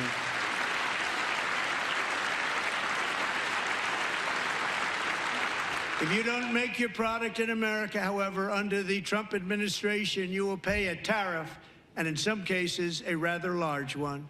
Other countries have used tariffs against us for decades, and now it's our turn to start using them against those other countries.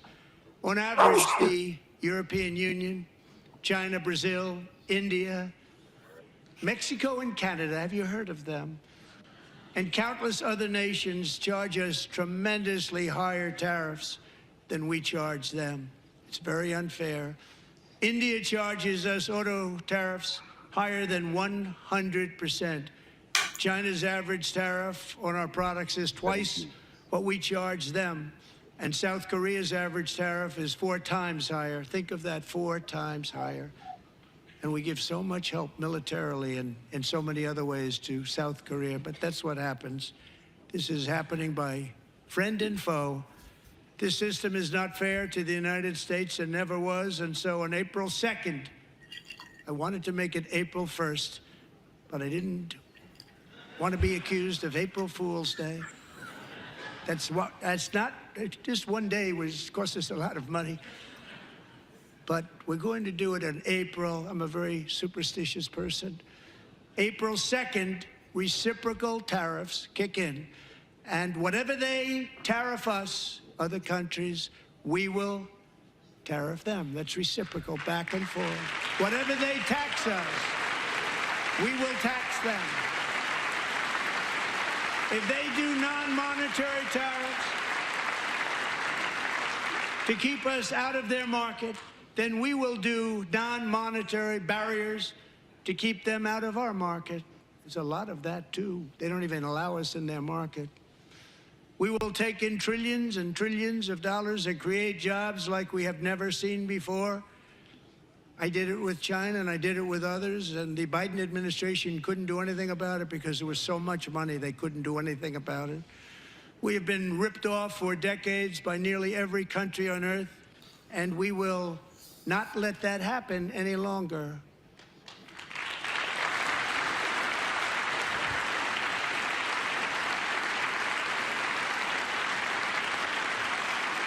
Much has been said over the last 3 months about Mexico and Canada, but we have very large deficits with both of them. But even more importantly, they've allowed fentanyl to come into our country at levels never seen before, killing hundreds of thousands of our citizens and many very young, beautiful people, destroying families.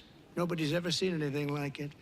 They are, in effect, receiving subsidies of hundreds of billions of dollars. We pay subsidies to Canada and to Mexico of hundreds of billions of dollars, and the United States will not be doing that any longer. We're not going to do it any longer. You're bankrupt, Canada. There you go.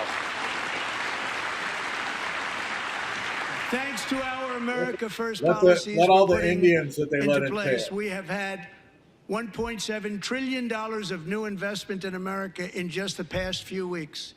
The combination of the election and our economic policies that people love. SoftBank, one of the most brilliant anywhere in the world, announced a $200 billion investment. OpenAI and Oracle, Larry Ellison, announced $500 billion investment, which they wouldn't have done if Kamala had won. Apple announced $500 billion investment. Tim Cook called me. He said, I cannot spend it fast enough. It's going to be much higher than that, I believe. They'll be building their plants here instead of in China. And just yesterday, Taiwan Semiconductor, the biggest in the world, most powerful in the world, has a tremendous amount, 97% of the market, announced a $165 billion investment to build the most powerful chips on earth right here in the USA.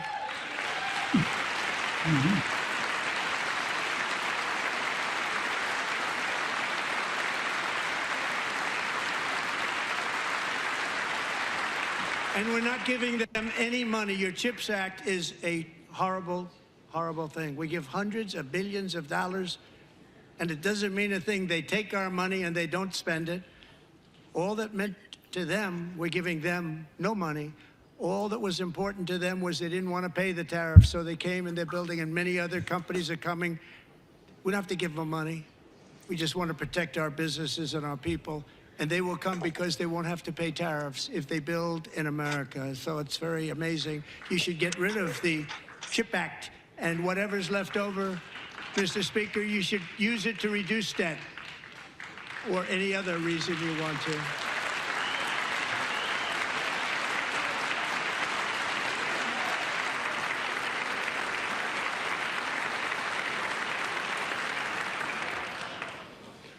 Our new trade policy will also be great for the American farmer. I love the farmer.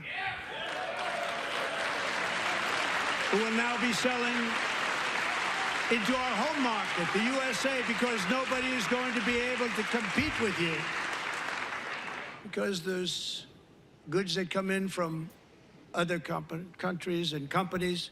They're really in a bad position in so many different ways. They're uninspected. They may be very dirty and disgusting, and they come in and they pour in, and they hurt our American farmers. The tariffs will go on agricultural product coming into America, and our farmers, starting on April 2nd, it may be a little bit of an adjustment period. We had that before when I made the deal with China, $50 billion of purchases, and I said, just bear with me, and they did. They did.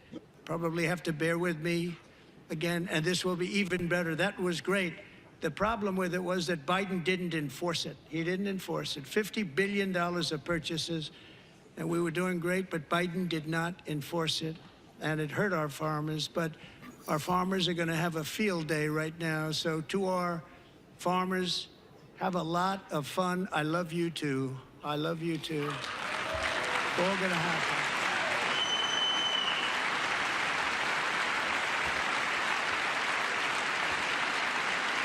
And I have also imposed a 25% tariff on foreign aluminum, copper, lumber, and The steel. Indian was there playing on her if we phone. don't have, as an example, steel and Pocahontas. lots of other things, we don't have a military, and frankly, won't have. We just won't have a country very long. Here today is a proud American steelworker, fantastic person from Decatur, Alabama, Jeff Denard. Has been working at the same steel plant for 27 years in a job that has allowed him to serve as the captain of his local volunteer fire department, raise 7 children with his beautiful wife, Nicole, and over the years provide a loving home for more than 40 foster children. So great, Jeff. Wow.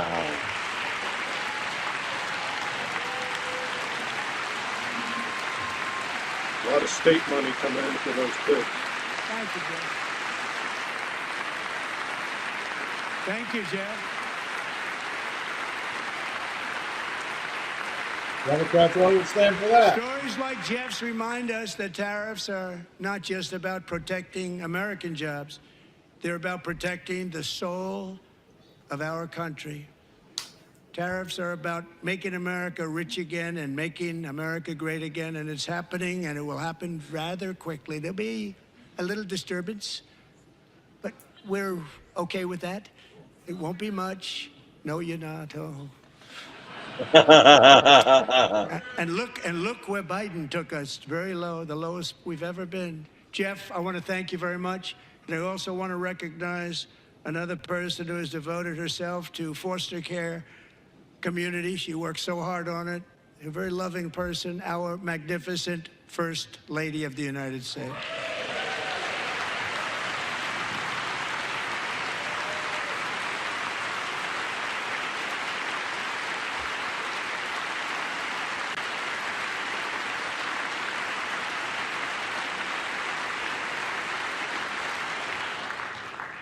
Melania's work has yielded incredible results, helping prepare our nation's future leaders as they enter the workforce. Our First Lady is joined by 2 impressive young women, very impressive. Haley Ferguson, who benefited from the First Lady's Fostering the Future initiative and is poised to complete her education and become a teacher. And Elliston Berry, who became a victim of an illicit deepfake image produced by a peer. With Elliston's help, the Senate just passed the Take It Down Act, and this is so important. Thank you very much, John. John Thune, thank you. Stand up, John. Thank you, John.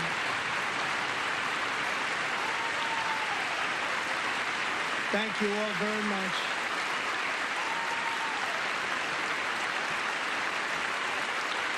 Thank you.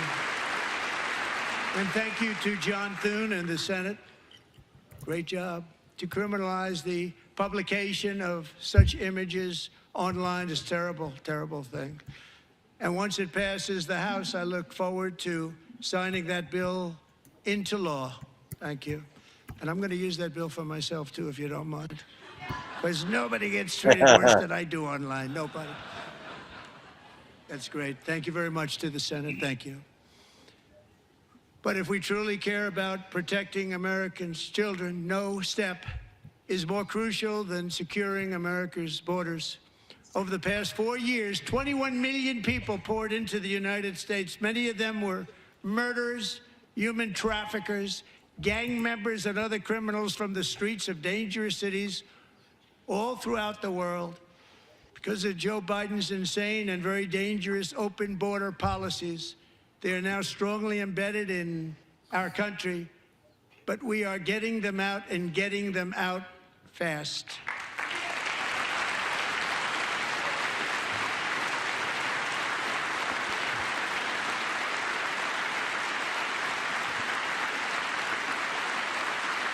And I want to thank Tom Homan and Christy. I want to thank you and Paul of Border Patrol. I want to thank you. What a job they've all done. Everybody, Border Patrol, ICE, law enforcement in general is incredible. We have to take care of our law enforcement. Have to.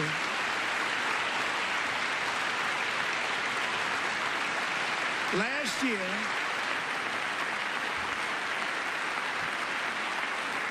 a brilliant 22-year-old nursing student named Laken Riley, the best in her class, admired by everybody, went out for a jog on the campus of the University of Georgia.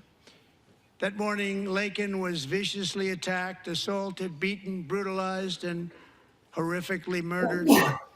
Laken was stolen from us by a savage illegal alien gang member who was arrested while trespassing across Biden's open southern border and then set loose into the United States under the heartless policies of that failed administration. It was indeed a failed administration. He had then been arrested and released in a Democrat-run sanctuary city, a disaster, before ending the life of this beautiful young angel. With us this evening are Laken's beloved mother, Allison, and her sister, Lauren.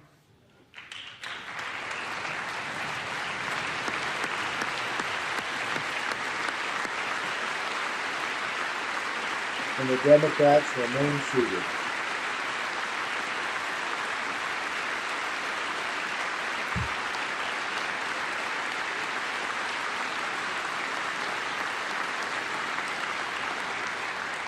Last year, I told Laken's grieving parents that we would ensure their daughter would not have died in vain.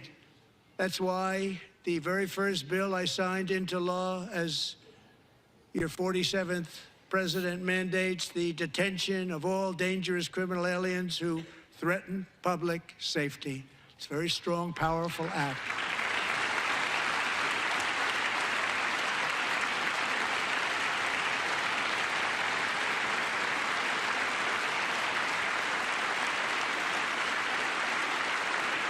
It's called the Laken-Riley Act. So Allison and Lauren, America will never, ever forget our beautiful Laken Hope Riley.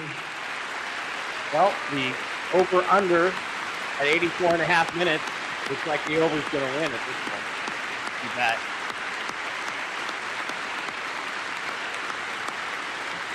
I noticed the photographer taking pictures of the Dems' faces. Thank you very much. Yeah. Since taking office, my administration has launched the most sweeping border and immigration crackdown in American history, and we quickly achieved the lowest numbers of illegal border crossers ever recorded. Thank you.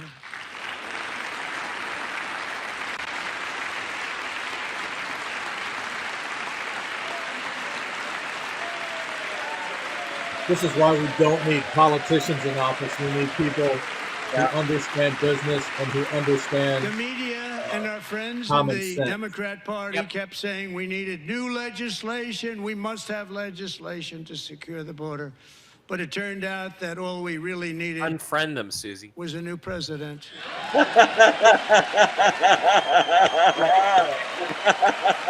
Perfect. Let's rewind that. Absolutely perfect. Let's rewind that. I want to hear that. Oh, that was the best line of the night right there. Thank you very much. Since taking office, my administration has launched the most sweeping border and immigration crackdown in American history, and we quickly achieved the lowest numbers of illegal border crossers ever recorded. Thank you. If you read that line already. Yeah, I just went back. I don't have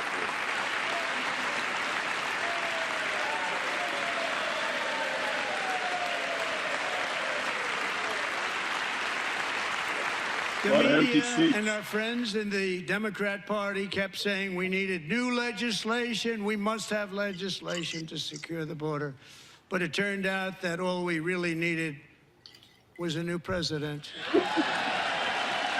Absolutely That's perfect. classic. That was the best line ever. Just rubbing their nose in it. Hey, Susie, I have cousins I don't talk to anymore. Wow. Thank you. Medicaid. Who said Joe Medicaid was Biden going didn't away? just open our borders. He flew illegal What kind of aliens bull over crap is them that? to overwhelm our schools, hospitals, and communities throughout the country. Entire towns like Aurora, Colorado, and Springfield, Ohio, buckled under the weight of the migrant occupation and corruption like nobody's ever seen before. Beautiful towns destroyed. Now, just as I promised in my inaugural address, we are achieving the great liberation of America.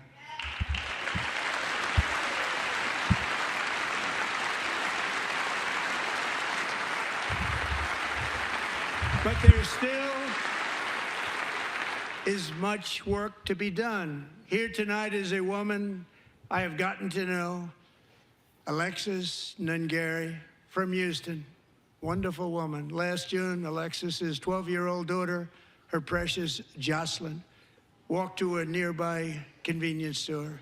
She was kidnapped, tied up, assaulted for 2 hours under a bridge, and horrifically murdered. Arrested and charged with this heinous crime are 2 illegal alien monsters from Venezuela, released into America by the last administration through their ridiculous open border. The death of this beautiful 12-year-old girl and the agony of her mother and family touched our entire nation greatly. Alexis, I promised that we would always remember your daughter, your magnificent daughter, and earlier tonight, I signed an order keeping my word to you. One thing I have learned about Jocelyn is that she loved animals so much. She loved nature. Across Galveston Bay, from where Jocelyn lived in Houston, you will find a magnificent national wildlife refuge, a pristine, peaceful, 34,000-acre sanctuary for all of God's creatures on the edge of the Gulf of America. Alexis, moments ago, I formally renamed that refuge in loving memory of your beautiful daughter, Jocelyn. So, Mr. Vice President, if you would, may I have the order?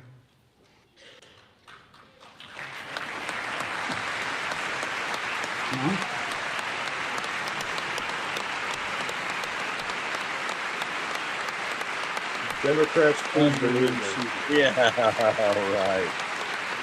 The Democrats make me sick to my stomach. It's disgusting, David. Repulsive. Well, they like it when Americans are murdered by illegal aliens. They celebrate it. Thank you very much. All 3 savages charged with Jocelyn and Lakin's murders were members of the Venezuelan prison gang, the toughest gang, they say, in the world, known as Tren de Aragua.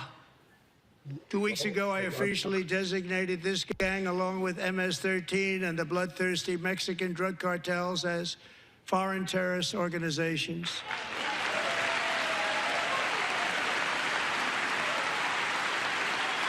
Special forces. For terrorist organizations, then the military should be allowed to go and wipe them off the face of the earth. They are now officially in the same category as ISIS, and that's not good for them. Countless thousands of these terrorists were welcomed into the U.S. by the Biden administration. But now every last one will be rounded up and forcibly removed from our country, or, if they're too dangerous, put in jails, standing trial in this country, because we don't want them to come back ever. With us this evening is a warrior on the front lines of that battle, Border Patrol Agent Roberto Ortiz. Great guy.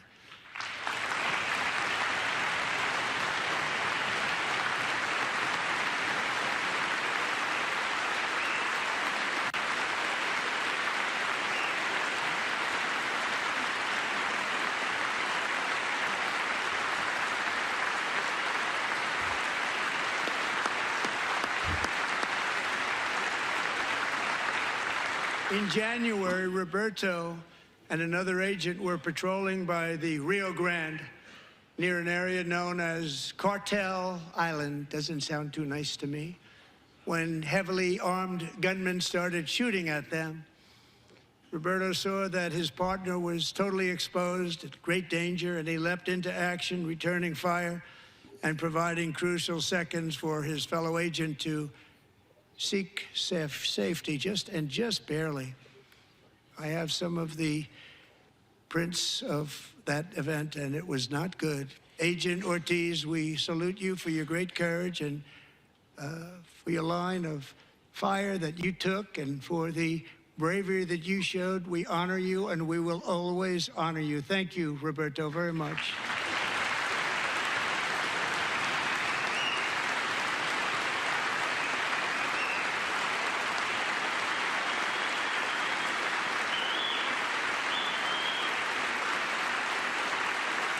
Thank you, Roberto.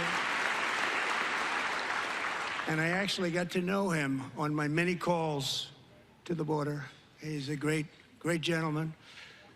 The territory to the immediate south of our border is now dominated entirely by criminal cartels that murder, rape, torture, and exercise total control. They have total control over a whole nation, posing a grave threat to our national security. The cartels are waging war on America, and it's time for America to wage war on the cartels, which we right on.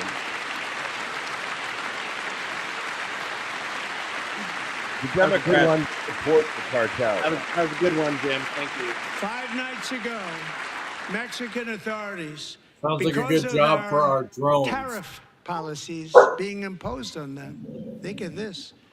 Handed over to us 29 of the biggest cartel leaders in their country. That has never happened before. They want to make us happy. First time ever. But we need Mexico and Canada to do much more than they've done, and they have to stop the fentanyl and drugs pouring into the USA. They're going to stop it.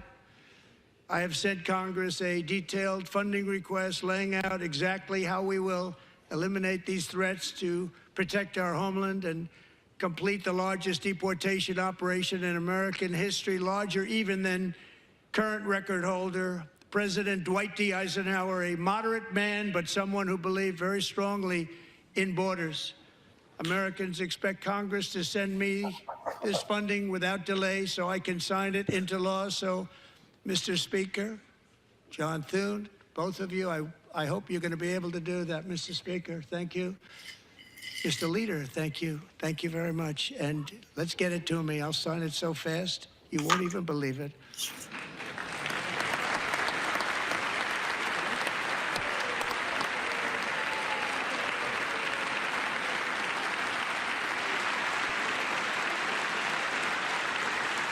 And as we reclaim our sovereignty, we must also bring back law and order to our cities and towns.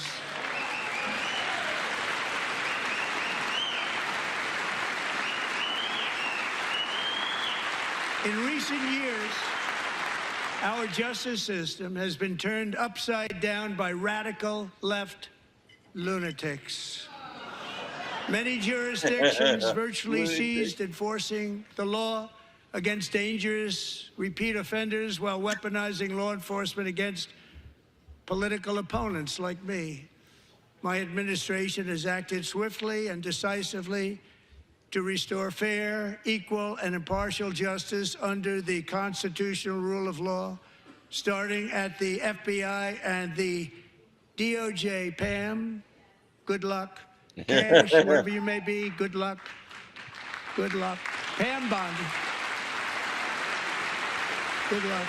So important. Going to do a great job. Cash, thank you. Thank you, Cash.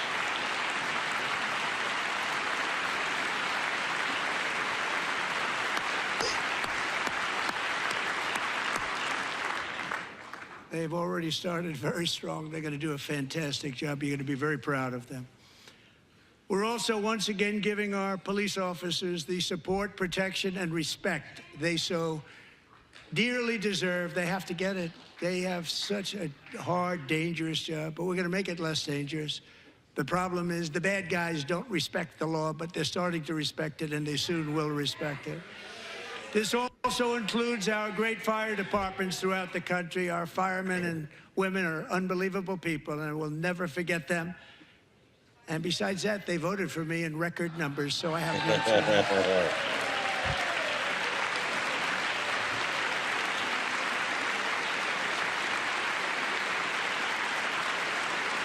One year ago this month, 31-year-old New York police officer Jonathan Diller, unbelievably wonderful person and a great officer, was gunned down at a traffic stop on Long Island. I went to his funeral. The vicious criminal charged with his murder had 21 prior arrests, and they were rough arrests, too. He was a real bad one. The thug in the seat next to him had 14 prior arrests and went by the name of Killer. He was Killer. He killed other people, they say, a lot of them. I attended Officer Diller's service, and when I met his wife and one-year-old son, Ryan, it was very inspirational, actually. His widow's name is Stephanie, and she is here tonight. Stephanie, thank you very much, Stephanie. Thank you very much.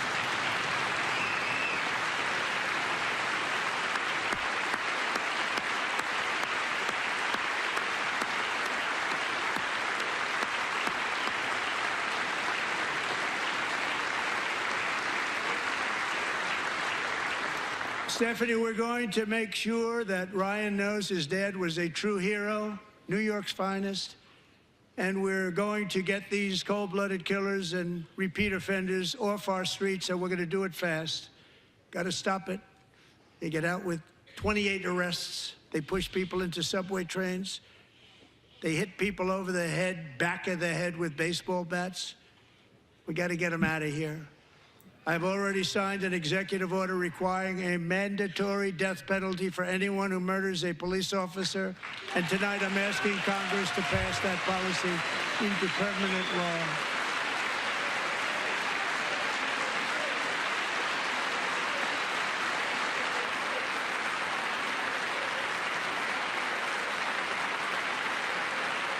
I'm also asking for a new crime bill getting tough on repeat offenders while enhancing protections for America's police officers so they can do their jobs without fear of their lives being totally destroyed. They don't want to be killed. We're not going to let them be killed. Joining us in the gallery tonight is a young man who truly loves our police. His name is DJ Daniel. He is 13 years old, and he has always dreamed of becoming a police officer.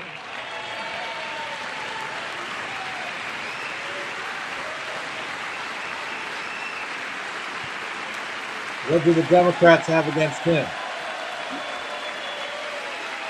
Oh, they'll find something. He's not gay. Anything Trump, yeah, he's not gay. Yeah. Tell me who the LGBTQ plus. That's right, dude.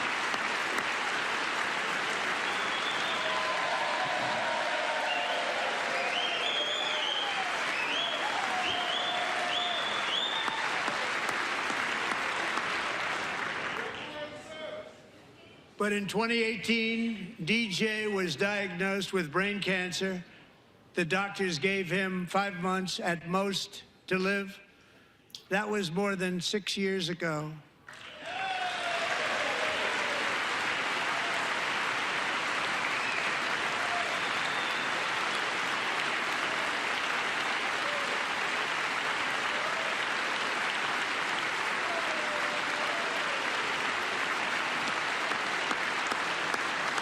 I guess the Democrats want him dead.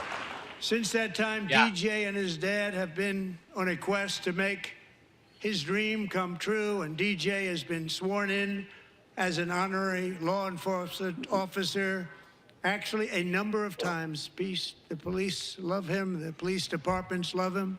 And tonight, DJ, we're going to do you the biggest honor of them all. I am asking our new Secret Service Director, Sean Curran, to officially make you an agent of the United States Secret Service.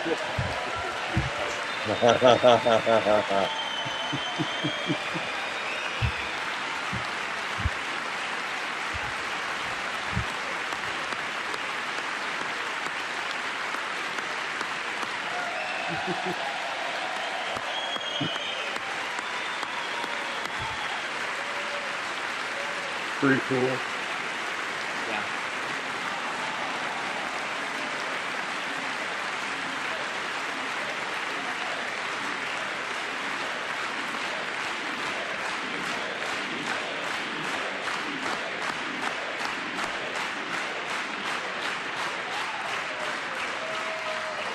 Thank you, DJ.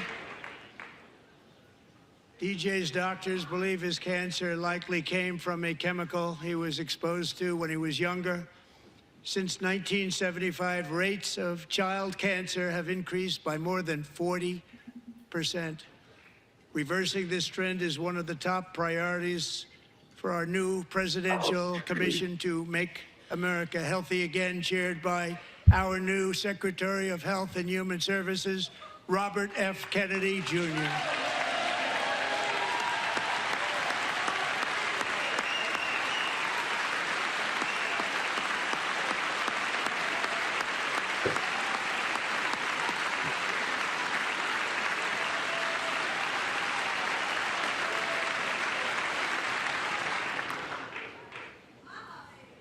With the name Kennedy, you would have thought everybody over here would have been cheering. How quickly they forget. Right Our goal on. is to get toxins out of our environment, poisons out of our food supply, and keep our children healthy and strong. As an example, not long ago, and you can't even believe these numbers, 1 in 10,000 children had autism, 1 in 10,000. And now it's 1 in 36. There's something wrong. 1 in 36. Think of that. So we're going to find out what it is, and there's nobody better than Bobby and all of the people that are working with you. You have the best to figure out what is going on. Okay, Bobby? Good luck. It's a very important job. Thank you. Good job.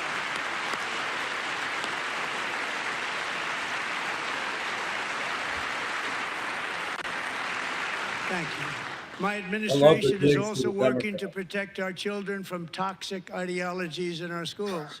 A few years ago, January, Littlejohn and her husband discovered that their daughter's school had secretly, socially transitioned their 13-year-old little girl. Teachers and administrators conspired to deceive January and her husband while encouraging her daughter to use a new name and pronouns.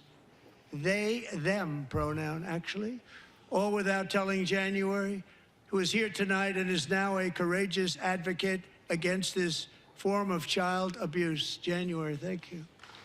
Thank you. Thank you very much.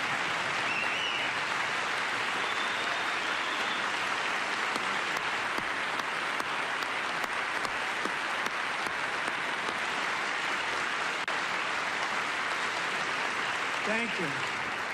Stories like this are why, shortly after taking office, I signed an executive order banning public schools from indoctrinating our children with transgender ideology.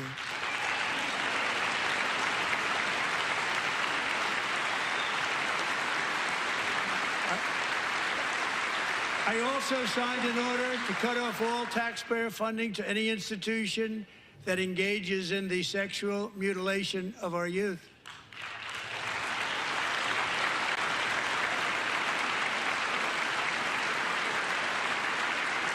And now I want Congress to pass a bill permanently banning and criminalizing sex changes on children and forever ending the lie that any child is trapped in the wrong body. This is a big lie.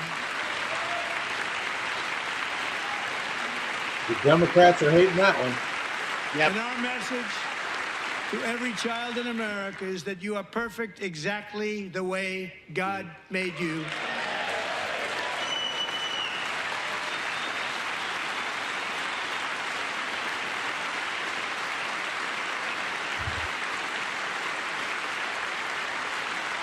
Because we're getting wokeness out of our schools and out of our military, and it's already out, and it's out of our society. We don't want it. Wokeness is trouble. Wokeness is bad. It's gone. It's gone. And we feel so much better for it, don't we? Don't we feel better? Our service members won't be activists and ideologues. They will be fighters and warriors. They will fight for our country. And Pete, congratulations. Secretary of Defense, congratulations.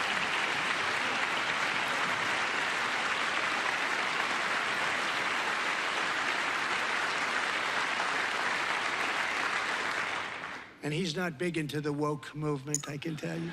I know him well.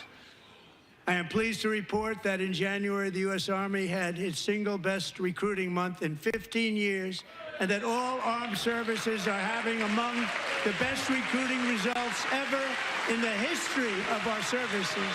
What a difference. Wow, really?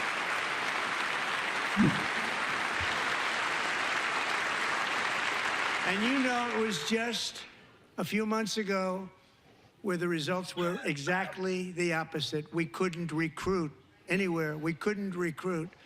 Now we're having the best results just about that we've ever had. What a tremendous turnaround.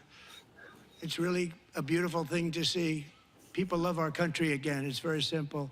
They love our country, and they love being in our military again. So it's a great thing, and thank you very much. Great job. Thank you.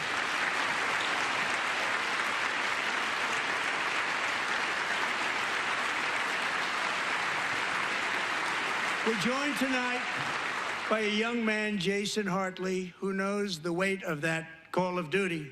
Jason's father, grandfather, and great-grandfather all wore the uniform. Jason tragically lost his dad, who was also a Los Angeles County Sheriff's deputy when he was just a boy, and now he wants to carry on the family legacy of service. Jason is a senior in high school, a 6-letter varsity athlete, a really good athlete, they say, a brilliant student with a 4.46, that's good, GPA. And his greatest dream is to attend the U.S. Military Academy at West Point. Oh, really?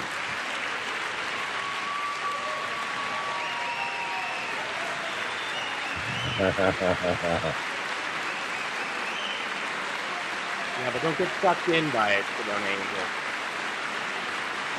We got to get rid of it. Yeah. And Jason, that's a very big deal getting in. That's a hard one to get into. But Steve can tell you about it. I'm pleased to inform you that your application has been accepted. You will soon be joining the Corps of Cadets.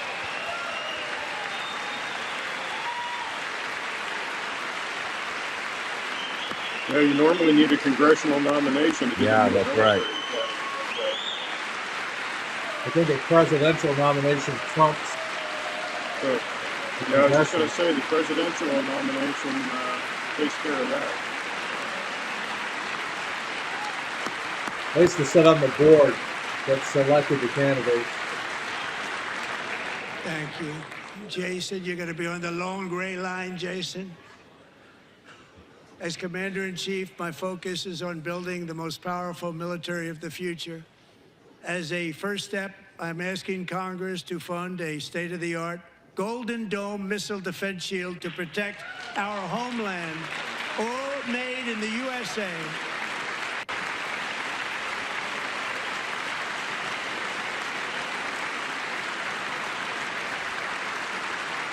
And Ronald Reagan wanted to do it long ago, but the technology just wasn't there, not even close. But now we have the technology. It's incredible, actually. And other places, they have it. Israel has it. Other places have it. And the United States should have it too, right, Tim, right? They should have it too. So I want to thank you. But it's a very, very important. This is a very dangerous world. We should have it. We want to be protected, and we're going to protect our citizens like never before. To boost our defense industrial base, we are also going to resurrect the American shipbuilding industry, including commercial shipbuilding and military shipbuilding.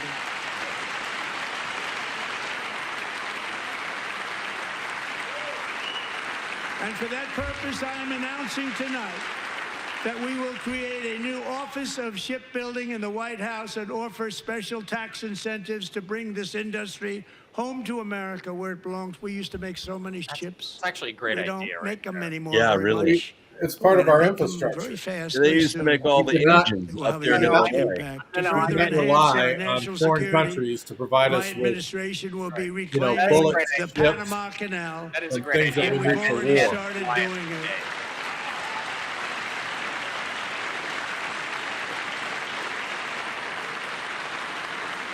Just today, a large American company announced they are buying both ports around the Panama Canal and lots of other things having to do with the Panama Canal and a couple of other canals. The Panama Canal was built by Americans for Americans, not for others, but others could use it. But it was built at tremendous cost of American blood and treasure. 38,000 workers died building the Panama Canal. Malaria. They died of malaria. They died of snake bites and mosquitoes. Not a nice place to work. They paid them very highly to go there, knowing there was a 25% chance that they would die. The most expensive project also that was ever built in our country's history, if you bring it up to modern day costs. It was given away by the Carter administration for $1. But that agreement has been violated very severely. We didn't give it to China. We gave it to Panama, and we're taking it back.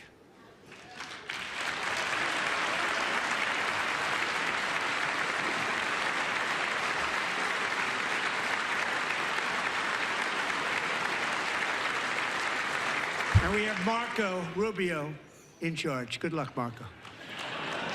Now, we know who to blame if anything goes wrong.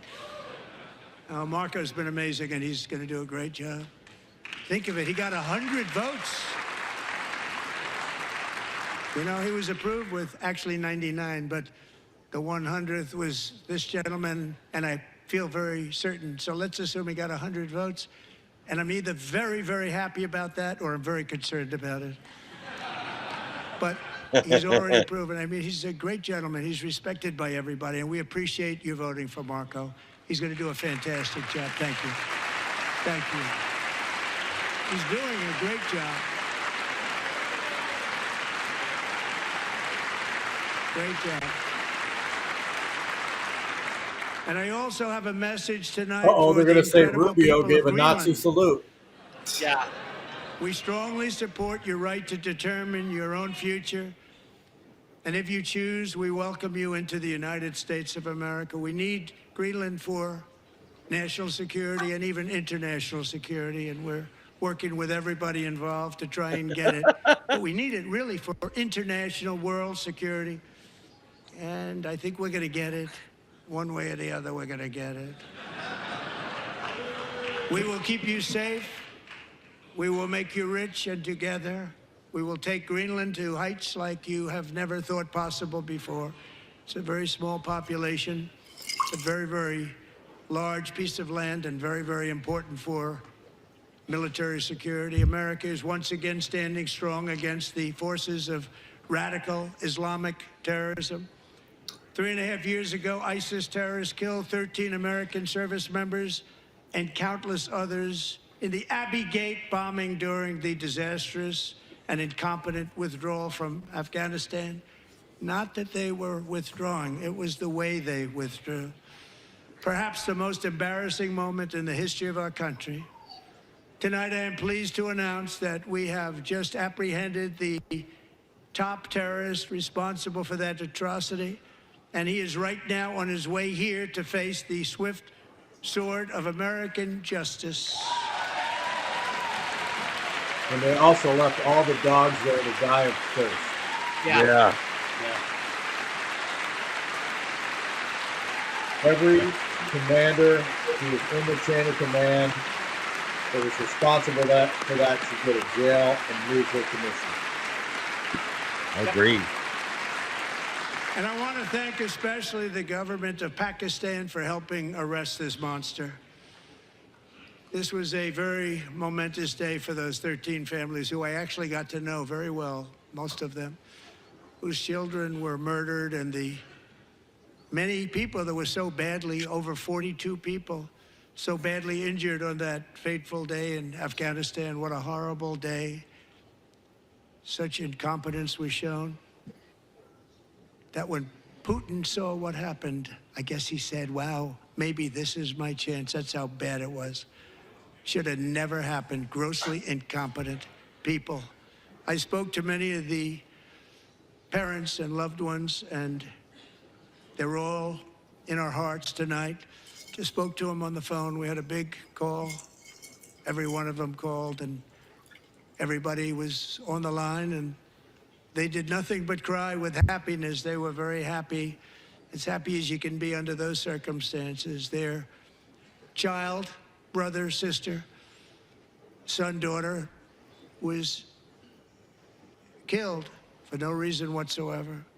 In the Middle East, we're bringing back our hostages from Gaza. In my first term, we achieved one of the most groundbreaking peace agreements in generations, the Abraham Accords.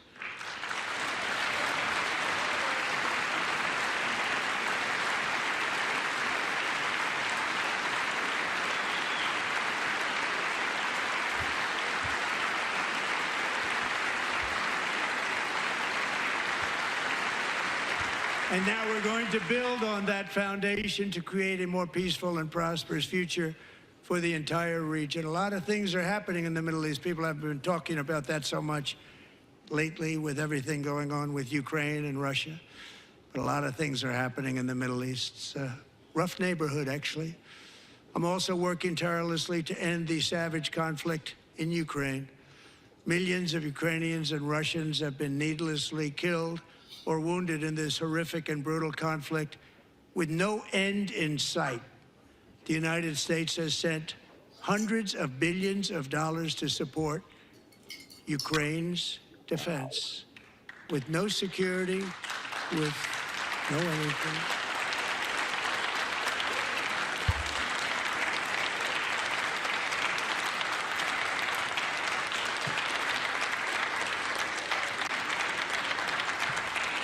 Do you want to keep it going for another 5 years?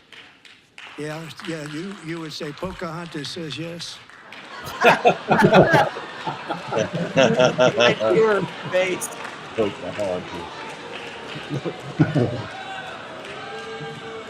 God. 2,000 people are being killed every single week. More than that. They're Russian young people. They're Ukrainian young people. They're not Americans, but I want it to stop. Meanwhile, Europe has sadly spent more money buying Russian oil and gas than they have spent on defending Ukraine, by far. Think of that. They've spent more buying Russian oil and gas than they have defending. That's right. And we've spent perhaps $350 billion, like taking candy from a baby. That's what happened. And they've spent $100 billion. What a difference that is. And we have an ocean separating us, and they don't. But we're getting along very well with them, and lots of good things are happening.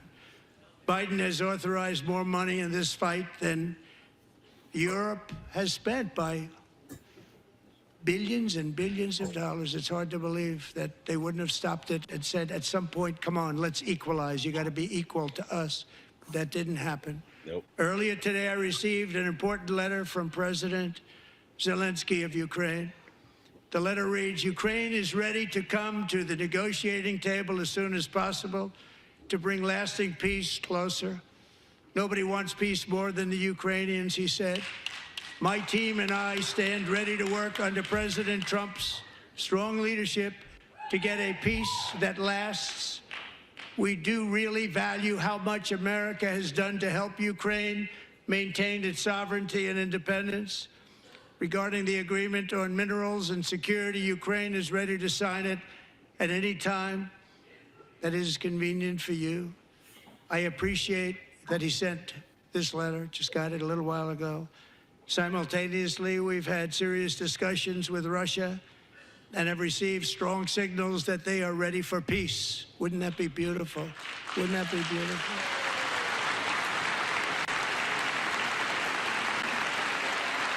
So they all have new houses and $4.5 million cars. It's time to go to the peace. Yeah, I was going to it's a $35 million match.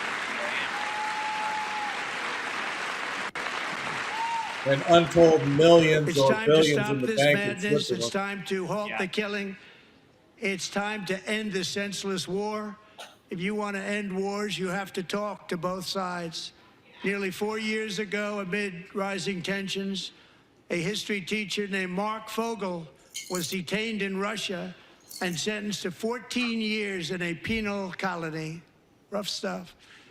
The previous administration barely lifted a finger to help him. They knew he was innocent, but they had no idea where to begin.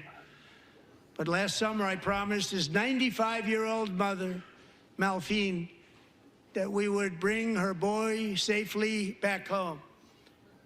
After 22 days in office, I did just that, and they are here tonight. Right on.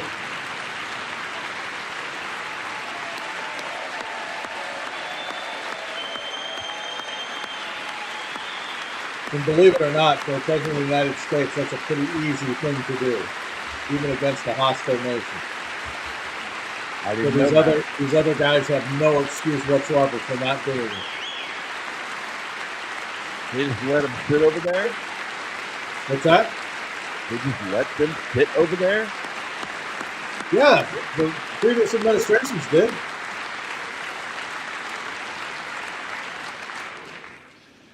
To Mark and his great mom, we are delighted to have you safe and sound and with us. As fate would have it, Yes. Mark Fogel was born in a small rural town Some of the Democrats in did Butler, boo peace in the Pennsylvania. Have you heard of it? Where his mother has lived for the past 78 years. I just happened to go there last July 13th for a rally. That was not pleasant. Nope. And that is where I met his beautiful mom right before I walked onto that stage. And I told her I would not forget what she said about her son.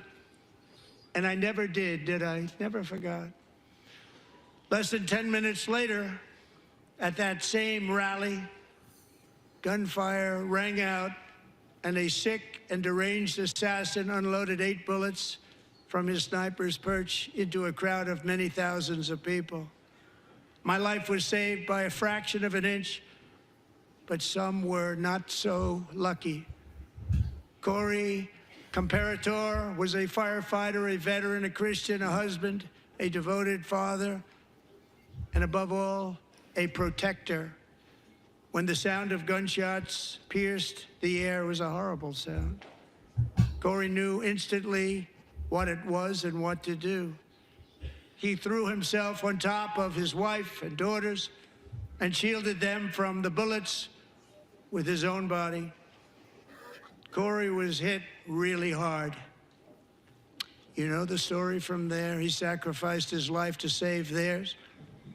2 others, very fine people, were also seriously hit. But thankfully, with the help of 2 great country doctors, we thought they were gone and they were saved. So those doctors had great talent. We're joined by Corey's wife, Helen, who was his high school sweetheart, and their two beloved daughters, Allison and Kaylee. Thank you.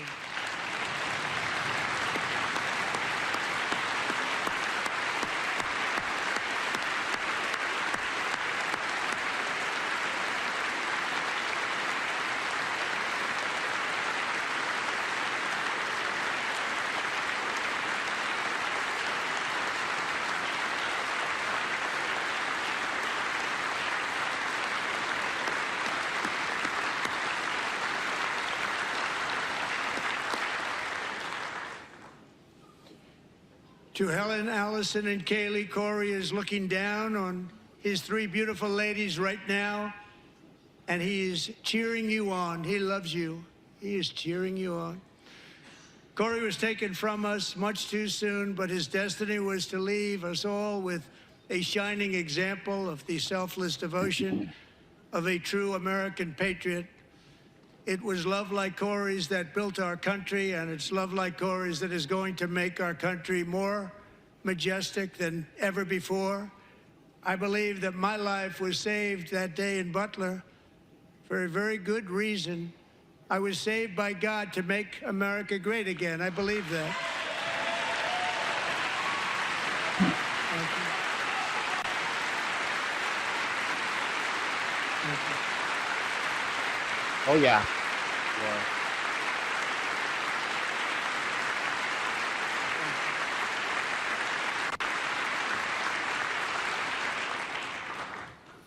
Thank you very much. From the patriots of Lexington and Concord to the heroes of Gettysburg and Normandy, from the warriors who crossed the Delaware to the trailblazers who climbed the Rockies, and from the legends who soared at Kitty Hawk to the astronauts who touched the moon, Americans have always been the people who defied all odds, transcended all dangers, made the most extraordinary sacrifices, and did whatever it took to defend our children, our country, and our freedom.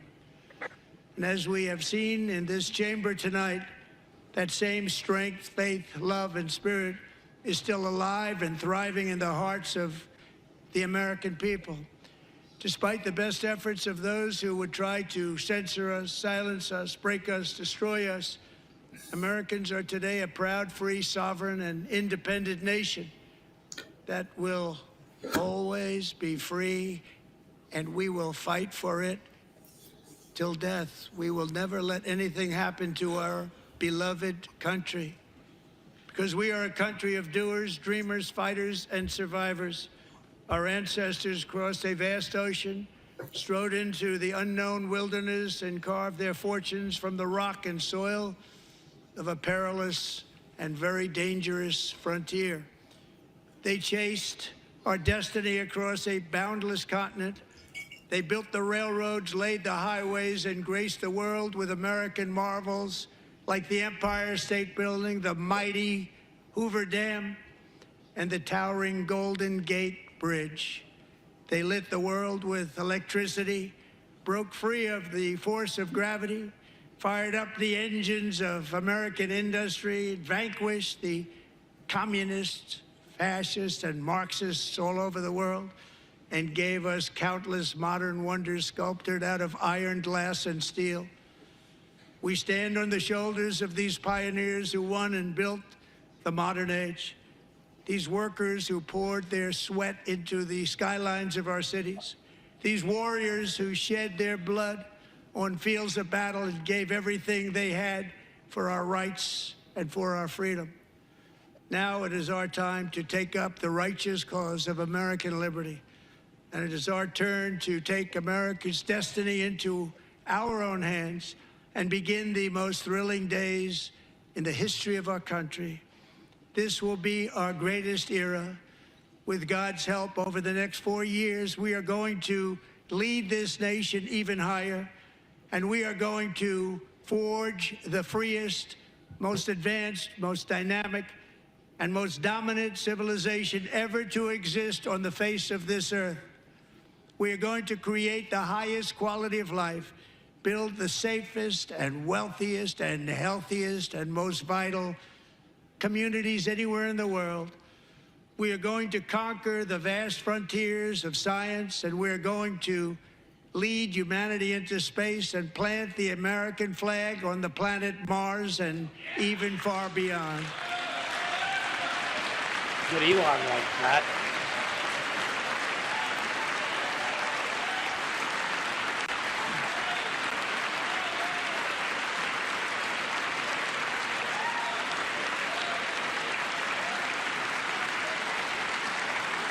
And through it all, we are going to rediscover the unstoppable power of the American spirit. And we are going to renew unlimited promise of the American dream. Every single day, we will stand up and we will fight, fight, fight for the country our citizens believe in. Right on. For the country our people deserve.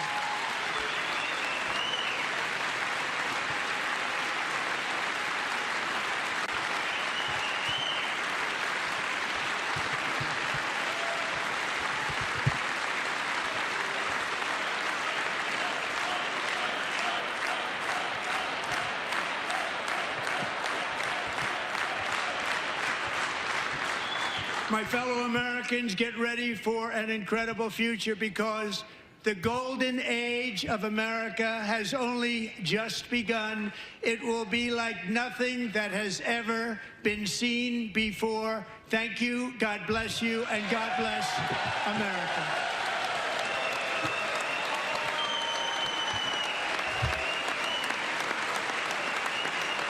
There's the Pleiades and ambassador. Ambassadors of the Pleiades. There's people demonic. Almost 2 hours. 2 hours, 26 minutes.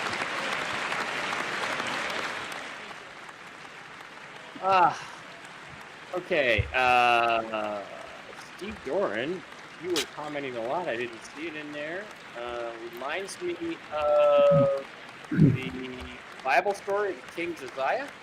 You want to explain? Yeah, he came in and Israel was in a mess, and he got rid of all the evil people, got rid of for their time, the wokeness, and Israel flourished for years after because of his election. Yeah, it's like when who was it, Jackson, that got rid of the central bank. All right, there you have and it here now in the anchor chair with some of the recap of what we just heard for a little over an hour. Absolutely. And 40 minutes. Took off. So an hour and 40 minutes. Okay. All right. I want to hear what you guys think. I'm going to just make one statement and then go from there. One of the things I thought was masterful. First of all, we didn't get anything truly earth-shattering. We didn't get anything that hasn't been talked about in policy before. I was hoping we would. I was hoping we would get something that would shake up the markets or something like that. We didn't get that tonight. So that's a bit of a disappointment for me because I was hoping for that. But what he did do, which I thought was masterful, is he basically got the Democrats to show people who they really are. Yep. They would not stand for cutting taxes for working Americans, working class Americans. They wouldn't stand for keeping illegal immigrants who murder our wives and daughters out of the country. They wouldn't even stand for a young boy, a 12-year-old boy with brain cancer. That's how much they hate Trump. That's how demented they are. And I thought that what it really did was just really allow the Democrats to destroy themselves. Blake, I want to go to you next because I want to hear what you have to say about what you heard. No, I definitely agree with that. This whole speech, I mean, is indistinguishable from the regular State of the Union. We didn't know what we were in for, but it also shows that, elections have consequences, and this has turned everything around. America's on a, completely new trajectory here. Also, I would agree. Yes, probably worst time in history to be a Democrat. Now, they're mindless cult followers with their sorry little signs. And they've kind of stranded themselves on the wrong side of history. So it's great to see Trump just trolling them all night directly with devastating Doge statistics, or calling them out on the open border, challenging them on voting for tax cuts at some point coming up, and just calling them even lunatics to their face for all the lawfare and for everything. And yeah, they look terrible, not standing for anybody. Shame on them. Yeah, now, he see, already exposed. that's the one area where I disagree with you a little bit, Blake, is that he did something I've never seen anybody do before, which is he got right into the faces of the other side. And usually these things there's this pretense of decorum. There's this pretense. So, the trolling stuff, that was unprecedented. He just went right after them and exposed them, which it seems like that was what the whole strategery of the night was about. Because, I've never seen a president go after the other side of the aisle like that before. And, they fucking deserved it. Right down to the assassination attempt. So, all right, Brooks, what are your thoughts? Yeah, I can't say anything better than that. I mean, that's exactly what set this, if it was a State of the Union address, which is kind of early in a presidency for a State of the Union. Mhm. But from the opening statement, when he said America is back, it was energetic, it had positiveness. But when he waved his finger at the Democrats, and they all pouted and held up their little preschool signs, their pre-printed signs, because they don't have an original thought. They have to have some other thought that they're going to hold up on a sign. They looked terrible. They looked terrible to America. They looked terrible to the world. Yeah. Steve, how about you? What was your impressions of the Well, evening? I mean, I think he sent a clear message to the Democratic Party. Not only did he make them look bad, but he's already cutting off their illegal monies that they've been getting through different means, ripping off Social Security, USAID, et cetera, et cetera. And not only did he make it clear that funding was going to stop immediately, Yep. but he said he was going to trace it back, find out where it was going, find out who was responsible, and those people would pay for ripping off the American citizens. And if you notice, when they panned to the Democrats, all of them turned ashen gray or white and just looked at the ground because they know that payday is coming. Yep. Jim, what was your thoughts on the speech? Did you enjoy it? Yeah, I agree with Dr. Agnew, what he said about, holding up the signs. That how much premeditation expressed or implied was that? How long did it take them to get those signs manufactured? They knew what was coming. My God. And they showed Adam Schiff sitting there. He had his thumb up his ass, and Schumer sitting there with his head down, and Pelosi looked like she was in the bag. Yeah. Pelosi is always in the bag. Yeah. But body language was 100%. Just watching that, and towards the end of the address, how many empty seats were there? It's just childish and telling what they're about. Yeah. And they're going to tell you who they are, and that's exactly now that they can't pay their protesters, now that they can't pay people to side with them, they have no support. Yeah. None.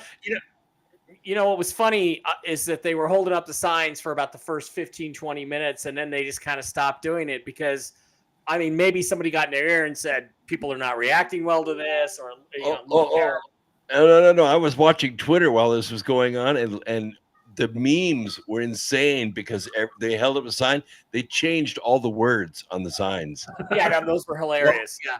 I was monitoring Facebook just to see what people were saying. and they all, even Democrats, were disgusted with the Democrats and their behavior. That they were talking about, why can't they, at the very least behave like adults? And that was the common theme throughout all the threads. They might as well have had a cock and balls on those signs. That's how ridiculous they look. I had a thought. And see if you guys think this is a good idea. How about, as a troll, that you Elon creates a shadow company that makes signs, and he sells them on the idea, hey, guess what? We can make you these signs, and you can change the signs. Like, it can say liar one time, and it can say bullshit artist the second time, or whatever. And you guys can change the signs and what they say. And that way you can sort of adapt to Trump as he goes along for the next speech. And then you talk him into buying all those, and then Elon's really the one who has control of the signs, and he puts up all the stuff like, Adam Schiff holds a sign up and it says, I'm a fucking pedo who murders black kids. That would be really something clever. Now, I wish I would be, if I was with the administration, we would have done that. It's like, it's like the Seahawks, Brian Bosworth, called John Elway before the first game, Seahawks and the Broncos, called him horseface, called him all his names. And then there were all these, fuck Bosworth t-shirts that got sold in Denver outside the stadium. Guess whose company made the t-shirts? Made a fortune. Brian Well, Bosworth. Yeah, so that's what we got to do next time. Well, the other theme that I saw that was very clear is that Trump was talking about making peace between Russia and the Ukraine, and when he said, "Oh, Pocahontas likes this," and all the Democrats are smiling and clapping for 5 more years of war, that really turned a lot of people off. Yeah. That's the only time they smiled. That was the only time they clapped. They didn't clap for the 13-year-old boy with brain cancer. They didn't clap for the lady who lost her husband, or the lady in the assassination sister. Well, the girl who was murdered on the campus. Yeah, Lake didn't and stand Riley. up and clap for them, but they clapped for 5 more years of war. Yeah. And so smile. I mean, hopefully Trump tweets that exact same thing out. Notice the Democrats didn't clap for Lake and Riley, who was murdered by illegal immigrants, and didn't clap for a young boy with brain cancer, and didn't clap for this and didn't clap for that, but they did clap for 5 more years of war. That would be my first truth tweet, whatever. I think if I was him, I think you nailed it there, Steve. So I really think the one thing that strikes me about this is that it, to me, was an indication that he's going to war with these people. That's what he basically told him. He's like, not only am I going to go to war with you, I'm going to tell you exactly what I'm going to do to you, and here it is. That's what it felt like. It was a declaration of war. Yeah, I think you're right. The first presidency, he kind of wanted to avoid it. He tried to do foreign policy. He tried to do, great things and kind of ignore the lawfare that was going on against him. He even ignored the 2 impeachments. But this time he's taking the offense. Yeah. Well, and the fact that he wants, like, whatever tariffs they charge us, we're going to charge them. That's right. Who disagrees with that is a flipping moron. Yeah. If they're going to charge us, why wouldn't we charge them? Right. And it's like, oh, well, so, a tube of toothpaste is going to cost more because it's not made in China. Well, okay. First of all, so what? Secondly, guess what? The cost will eventually come down, and we'll be buying it from an American company for a change. How about that? We'll be buying these microphones. They'll be manufactured in Indiana instead of fucking Peking. Well, and Brooks will tell you that when you start buying American products, I saw this throughout my career, anything that comes from America, all of your issues that you have with that product go away. Yes. Because, like, we would buy uniforms, right? And they'd want to go to the lowest vendor. Anything that came out of another country, the sizes were wrong. They didn't fit. They were poorly made. They Zippers were on the wrong side. Yep. Yeah. If we bought uniforms out of the United States that were manufactured in the United States, they were a few bucks more. But guess what? They fit. They were the correct size, and they didn't fall apart in about 3 months. Right. Okay, guys, I think that's gonna wrap it up. Thank you for being here. A couple of reminders. Don't forget, if you want to come out to the Quantum Summit 2.0 in Cape Canaveral, Florida, I will be there on Friday. It'll be a Saturday, Sunday event. It's going to be pretty spectacular. And you can sign up for the live stream for 2 days for only $34. Yes, $17 per day. There's a link. I will put it in the description. The link is on all my other videos and websites and stuff. So come on down and see me. You can also hang out with a few cool people like the original Mark Z. Unfortunately, Brooks and Blake will not be there this year, but we're going to work on that, guys. We're going to get you out here to Vegas. And Jen and I will be back tomorrow to do a post-mortem analysis of the speech on Real News Live with Mike and Jen, and of course, Whiskey and Wisdom with the original Mark Z tomorrow night. And Brooks has a brand new book out. Brooks, why don't you tell us about it? Glance of Angels. Glance of Angels, Dawn of the Golden Age. Just came out in print. It's 508 pages. It's already in the top 100 on Amazon, and hopefully we're going to go to number 1. You're a little long-winded. 508 pages? Jeez, dude. Single space. I could write 3 novels for that. Well, the story was just. All right. Someday you're going to have to tell me how you get in the top 100 on Amazon, because that hasn't happened to me before. So, all right, guys, thanks for being here. Thanks to Brooks and Blake and Steve, as always, and special guest James Mitchell. for being here. Guys, this Gene Hackman thing is not going to go away. I think we're maybe going to have more to talk about next week or the next couple of weeks. So, Jim, keep your primer dry. And is that the right word? Anyway, what the fuck? Get ready. Be ready. It was an honor having him. Be ready. And it was an honor having all of you guys. Sorry about the Rumble side. We didn't get you in the chat today.